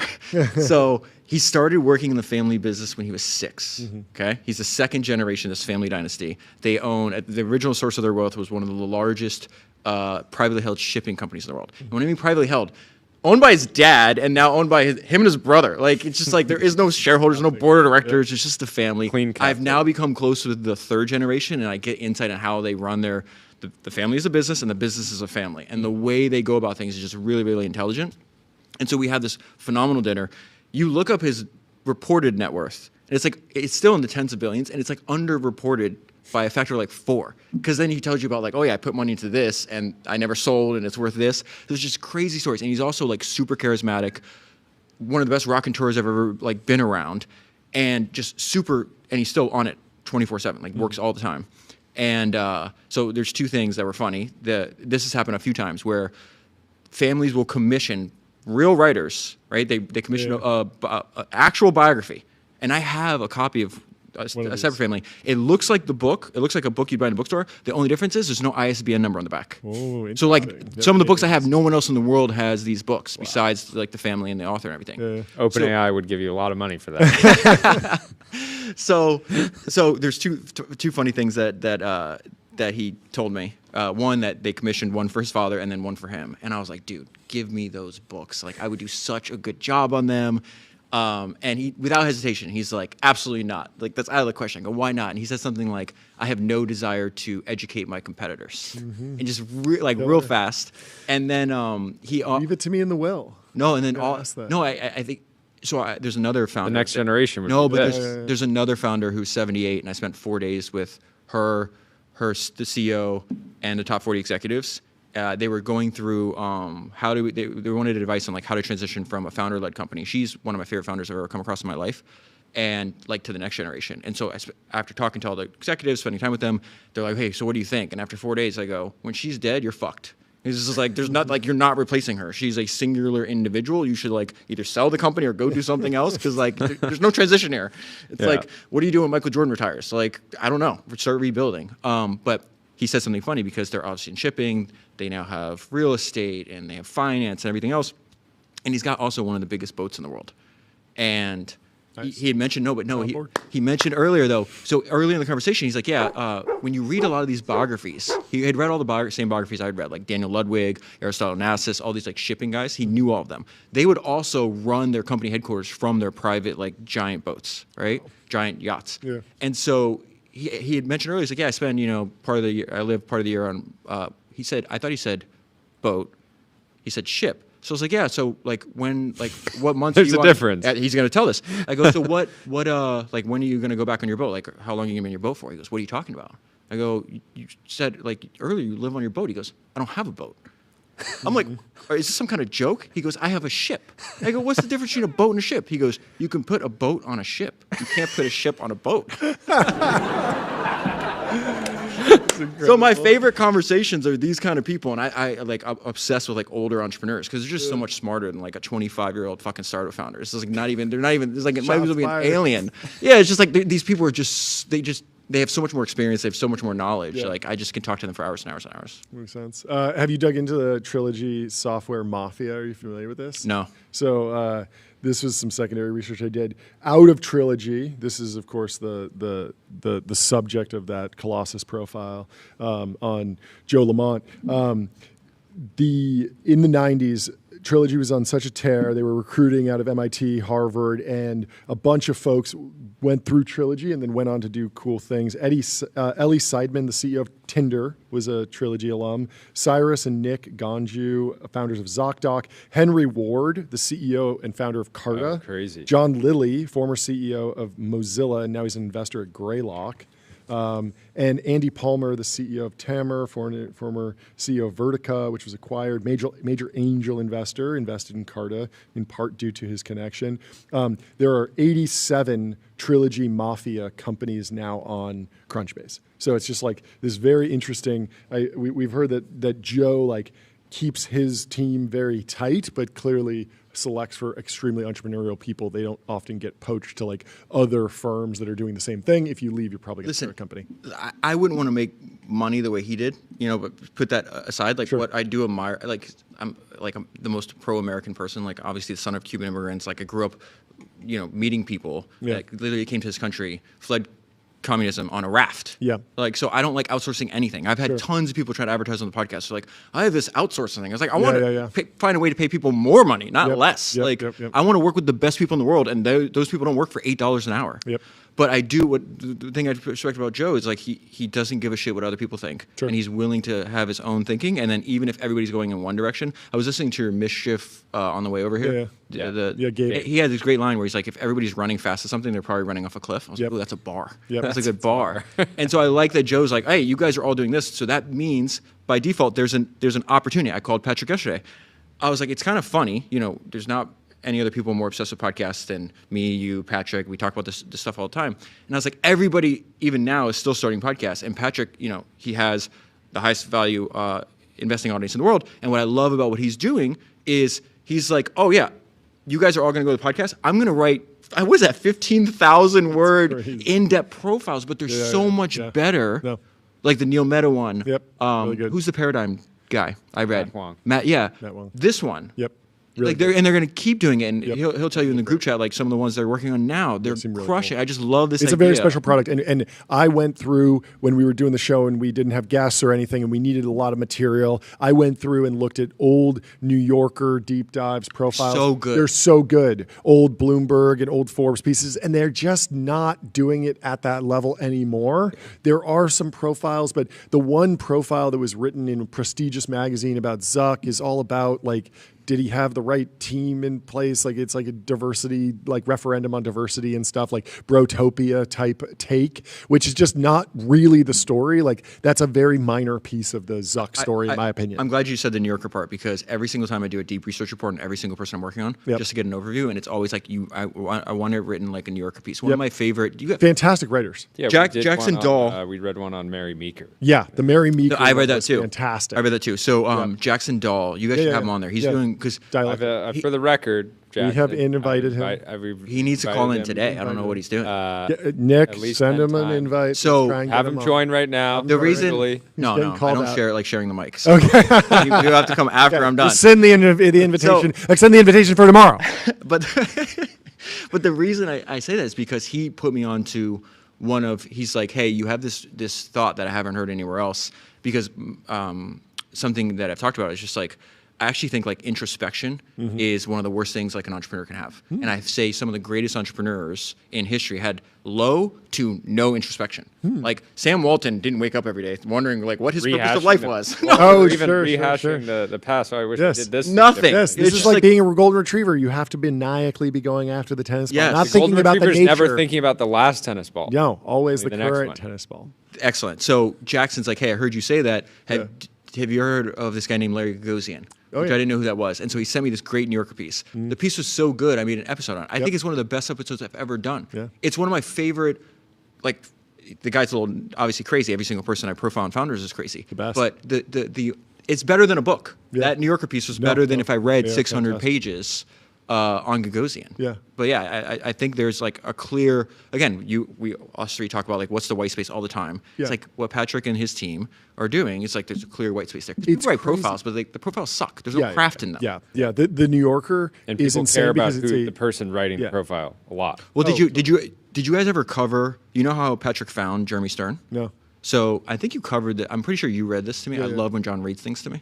I think it's the best profile ever written about Palmer Luckey. Sure. I forgot the title. It had like a very.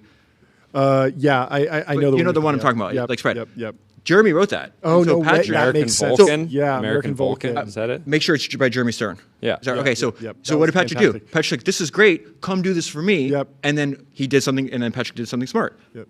Choked him with gold. Yeah. He's just like, name your fucking price. So this is really important. No, this is a really important thing. Yeah. So there's a line I sent to if for startup founder or for any founders trying to recruit people, and there's this thing I found in one of the books on Ogilvy where he was looking up letters that the Medici family would write to the artists that they wanted to sponsor, and there was this one sculptor they wanted to essentially become a patron of, and then move to Florence. And he's like, said something like, "Come to Florence," but the way he ended the letter was one of the most gangster things I've ever heard. He's like, "Come, I will choke you with gold." That's great. Great. That's a bar. That's exactly what Patrick did. It's just like, name your price. The guy that does my clips, I just like, same thing. Name your price. I'm not negotiating with you at all. What do you want? Yep. That's the number. Fucking send me an invoice. Paid today on my ramp card. Yep. Always. We were covering a bit on Oracle's latest moves. Cash flow negative. Give us the 5-minute founders of on Larry Ellison. So I'm actually working on a Larry Ellison episode. So I did 3 episodes on him. It's like 124, 126, and 127, but that was probably like 6 years ago. Yeah. And I reread The Billionaire and the Mechanic just now. I was like, fuck, I don't think it's good enough to do another episode on. I need like a different angle here. So there's a guy in my audience who I knew was like completely obsessed with Larry Ellison, and we've been DMing for years. He had transcripts for every single interview Larry Ellison has ever done. So it's taken me a while, as you can imagine, but that's the source material. Yeah, that's great. Highly likely it'll be out in 3 episodes from now. I'm doing Elon right now, which is fucking killing me. That's why I look like shit and I'm very tired. Yeah. This outline is destroying me. Don't go on X right now, by the way. Why? It's going to make you rethink doing the episode. Why? He's in hot water. He's basically he's pushing AI companions, which people are not a fan of. Yeah. Oh, is this like the scantily clad companions? Yep. Okay, so here I'll tell you what I'm doing, and this is why it's really important, because people. The very first episode of Founders, September 2016, was Ashley Vance's biography of Elon Musk. I was obviously an Elon fanboy. I was looking at Teslas before they even had the Model S. Everybody that's a fan of his obviously goes through like these cycles of like you have to ride the fucking Elon roller coaster. Oh, yeah.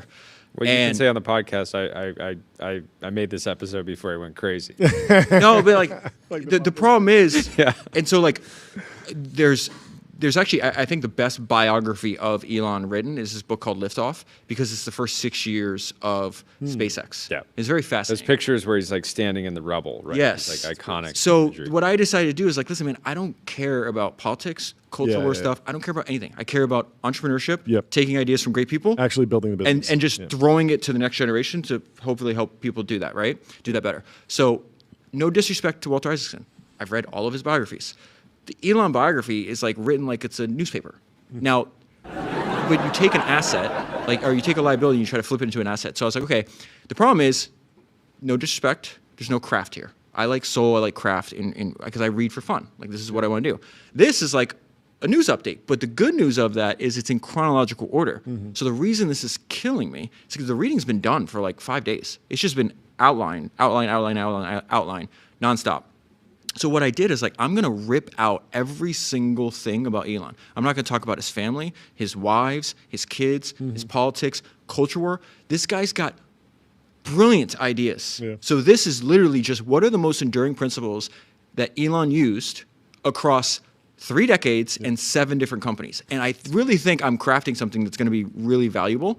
And I think you're gonna have to be some level of like intelligent to listen to it, because I'm gonna like jump from idea to idea rapidly. Yep. And like you have to put the shit together yourself. Yep. And it's just like, hey, this guy's been repeating the same principle for decades, and it worked in Tesla, it worked in SpaceX, it worked in Neuralink. Why is this working? Might work in your work. You should fucking know this. You should have a tool where you can listen to this, hopefully listen to it today or whenever it's out, and then you listen to it a year ago, 2 years ago. Okay, I have a take on craft. So anyways, let me finish one thing. So when you get to the end of this, you're completely back on the Elon train. You're like, this is a singular person. Well, I think to people's credit, land the ship. A lot of the people posting these recent comments are on his team and it's this I think they're struggling with like wanting him to focus on what rockets and the things that. But the rockets in orbit, sir, is like the take. Yeah, he says that himself. Yeah. In the book, it was really interesting because he was talking about what do I have to do that if I don't do it, it doesn't get done. And he's like, listen, somebody else, electric cars were inevitable. This is a direct quote from the book. I'm paraphrasing. He's like, electric cars were inevitable. They were going to happen with or without me. But the rockets were not. And so therefore I should focus on that. Yeah, but that was I think people, the people that want to go to Mars are concerned that what takes down great men. It's ladies, liquor, and leverage. Yeah, in this case, liquor, leverage, and goon bots. My problem is I would gladly give up the Mars ambitions if we could get a Tesla with a V12 in it. And I feel like every moment he spends working on rockets is another moment that I don't have a 1,000 horsepower naturally aspirated, screaming, straight piped Tesla. That's my goal. Anyway, on the topic of craft. I was trying to think about, you mentioned Joe Lamont. His business has been buying companies that are not generational products. They're not the iPhone. They're not these amazing monuments to craft. They're businesses that deliver a little bit of value for a bunch of customers, and he has figured out a pattern of offshoring some of the software engineering, running the business more efficiently. He is like the private equity buyout. He's not trying to completely transform and like build a generational product. The product is not a product of craft. Like he is not a craftsman. Yeah. And then I was trying to think about. I think he's trying to be now the new one. But so on the flip side, when I was talking to Delian. Early on, Delian Asperov at Founders Fund about how did he underwrite the investment in Ramp? He was talking about software can be like art, and that the team there has like this attention to craft, and they see that's why they hire the IMO gold medalists. It's like, why do you need someone that good? It's because they see the product as like so important, even though it's in this highly competitive, like particular like corporate card space. It's something that they take really seriously. And I think that there's this, it's not that there's necessarily one pattern that's correct. It's more of like this barbell, and you can be on either side, but you need to know what camp you're in. And so when I see Joe Lamont, I see him as software as widgets. He is crafting a machine that produces software, and it produces it at the lowest possible cost, and it all kind of looks the same. And then I see on the other side, like Ramp and folks like that who take software development more as art and more as craft, and both can produce outsized returns. Both are big companies. It's also where you apply the craft. I would say that Joe, from my read, brings craft to the organization. The organization process, Trilogy, right? He has Trilogy University. Yes. And I think you're going to struggle to build an iconic, enduring company if you're not bringing craft somewhere, right? Like totally. Ferrari's bringing craft to racing. They don't necessarily care about certain other elements. They're not bringing craft to like the mechanical. Right? Okay, so and the reliability. You said something like other end of the spectrum. Sure. I think like what I'm trying to drive home with founders and where I'm like completely obsessed is like there is no right way. Yes. Based on who you are and what you're into. Yes. So I just flew from New York, and I spent I always spend a ton of time with Kareem and Eric, founders of Ramp. Yeah. And I specifically this last time spent 2 hours with them, and I would like to talk about some of the stuff I've learned because I spent a lot of time with them. But there's an example of this. Is like this is where people fail. Is they're like this? Steve Jobs did it this way, so I should just copy that. It's like yes, it's inauthentic. Yes, natural. So I was saying for a long time, this is Michael Dell again. So I was saying for a long time, you need to build a business. It's very obvious when you read biographies of people, you have to build a business that's authentic to you. Yep. And then I read Michael Dell's autobiography, and I talked to him about this when I saw him in Austin a few weeks ago. I read Michael Dell's autobiography, and again, the guy wants to, IBM is the largest company in the world. It's the first company to reach $100 billion market cap, and this guy's like, I'm gonna compete with them with $1,000 out of my University of Texas dorm room. That's not an exaggeration. And so he then brings in this older guy. I think his name's, I forgot his name. It's in the episode. But the guy had a couple successful businesses, and he works with Michael, I think, for 4 years. And when he's 80, he's now looking back. I think he's 25 years older than Michael, something like that. And he's like, listen, he's like, 4 years of this, like, I lost all my hair, my back hurt, I couldn't sleep, I had like intestinal issues, I had to stop. And Mike, because like the competition was so intense, and we had no money, we were undercapitalized, and we were just like going 24/7. I'm dying, and Michael was full of energy because he's like, he built a business, this is his line, he built a business that was natural to him. So I was telling Michael when I saw him in Austin, I was just like, nothing we're doing with podcasting is like new. I was like, think about like, if you ever read Robert Caro's biographies of LBJ, one of my favorite stories in there is W. Leo Daniels, right? And it's this guy, Texas Hill Country, right? This is like, there's no internet. There's barely any electricity. So there's this guy has like 90% market share with the wives of farmers in the Texas Hill Country, right? And so he has this daily news show, right? That's on for a few hours a day. We invented that.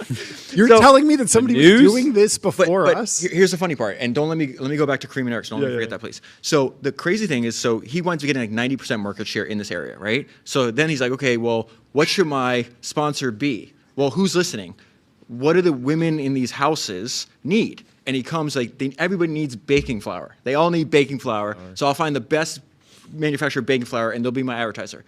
He sells a ton of baking flour, and he's like, wait a minute, I could just like make my own baking flour. So then he starts manufacturing his own baking flour. He makes like $50 million in like the 1940s or something. And then he goes, Feastables. And then he goes, what am I going to do next? Like, what can I do with this? He's like, I'm going to run for governor. Yeah.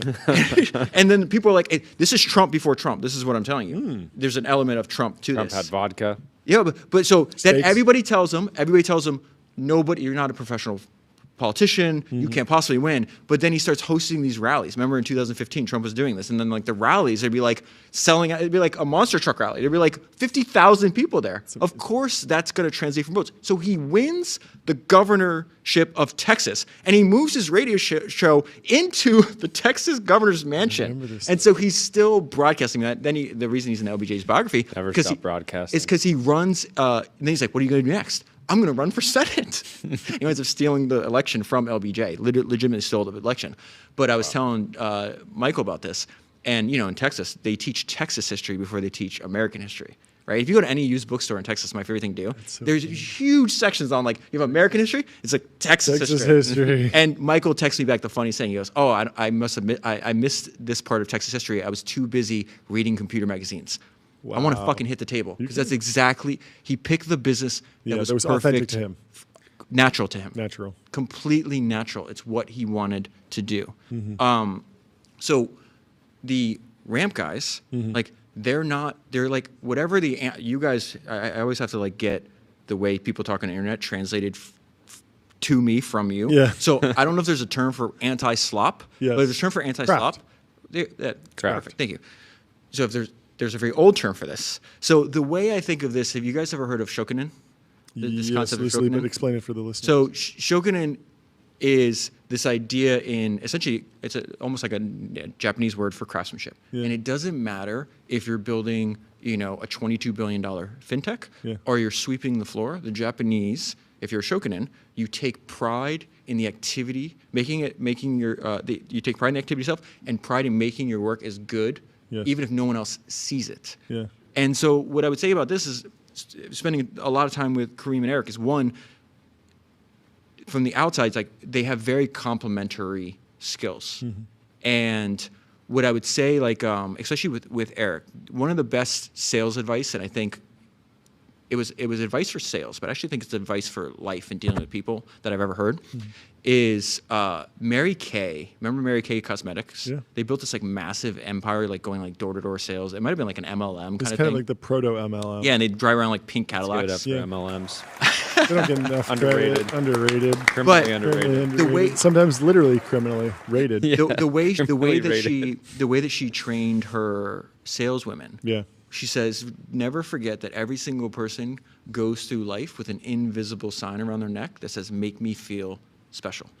And Eric has very understated charisma, and he is gifted at salesmanship, at listening. He's a very gifted listener, understanding what's important to you, and then translating what's important to you into how his business can solve your problems. And so what I think one of the things I admire about both Eric and Kareem is like, I like people that take what they do very seriously. I don't care what that activity is. And they work like dogs. I'm not into this, like, I'm not into work-life balance. I don't like balance. I'm not a balanced person. I'm at 0 or 100 and nothing in between, and they're both like that. Yeah, we're always telling you, you don't have to destroy your life for this next episode. You deliver the product you want. It's possible. Yeah. So you have to push yourself. So there's a couple things I think they do really, really smart. One is, and I think they both have commonalities, is one, they pay attention to every single little detail, which is the point that you were making. Yeah. So the point where, like, they're running a giant company. They have tens of thousands of customers. They have thousands of employees. Their revenue growth is exploding right now. They have all these features. They did 300 updates to the product in the last year. And yet it's only 250 work days. Yeah, like I think this was yesterday, the day before. I don't even know what day it is today. We sat in there. It's not like Eric and Kareem have empty schedules. No. And it was us three, and we sat there and we talked about podcasting and like the role it could play. We talked a lot about you guys. And what I like about them, I'm just gonna like say random stuff. You guys jump in wherever you want. But like the one example I used for them, and I was just like, listen, I like how fast they make decisions. And then when they make a fucking decision, they don't like, oh, we'll kind of like test it out. They go all in. They make big, bold bets. And they're willing to take a risk even if it will fail. Where I think a lot of the biggest mistake you can make in a world that's changing constantly, the biggest risk is taking no risks. And so I use the example. I was like, is that an Elon quote or Sam Altman? I don't know. Quote? All my quotes come from other people. I have no original ideas. I have no original ideas. I don't feel bad about that. I think the original idea that you have that you beat the drum on is podcasting. It's a Zuck quote. Underrated. The biggest risk is not taking it. So there you go. Zuck quote. Shout out to Zuck. Can we get? You have what should we hit for Zuck? You're not going to be able to hear it. Hit the Glazinator. No, but triple glaze. The Glazinator 3000. The Glazinator 3000. So what Eric and Kareem both do, that the commonality they have with history entrepreneurs, is they bet on talent. So they overpay for talent. They're like, they will find the best people in the world, like their head of AI, some of their designers, some of their engineers, the people they partner with. Like they're like, that's the best person, and let's make sure he or she is compensated at a level that makes sense. And so I was talking to them. I was like, I really do think we have, like, John and Jordy are gifted at what they're doing, and we had a long conversation about this. I was like, I'm telling you, man, I talked to a lot of people on a per minute basis, and I've told you guys this, privately. I'll say it obviously in public. Is like on a per minute basis. I don't know anybody else that comes up with better, more simple, more effective, and inexpensive marketing ideas.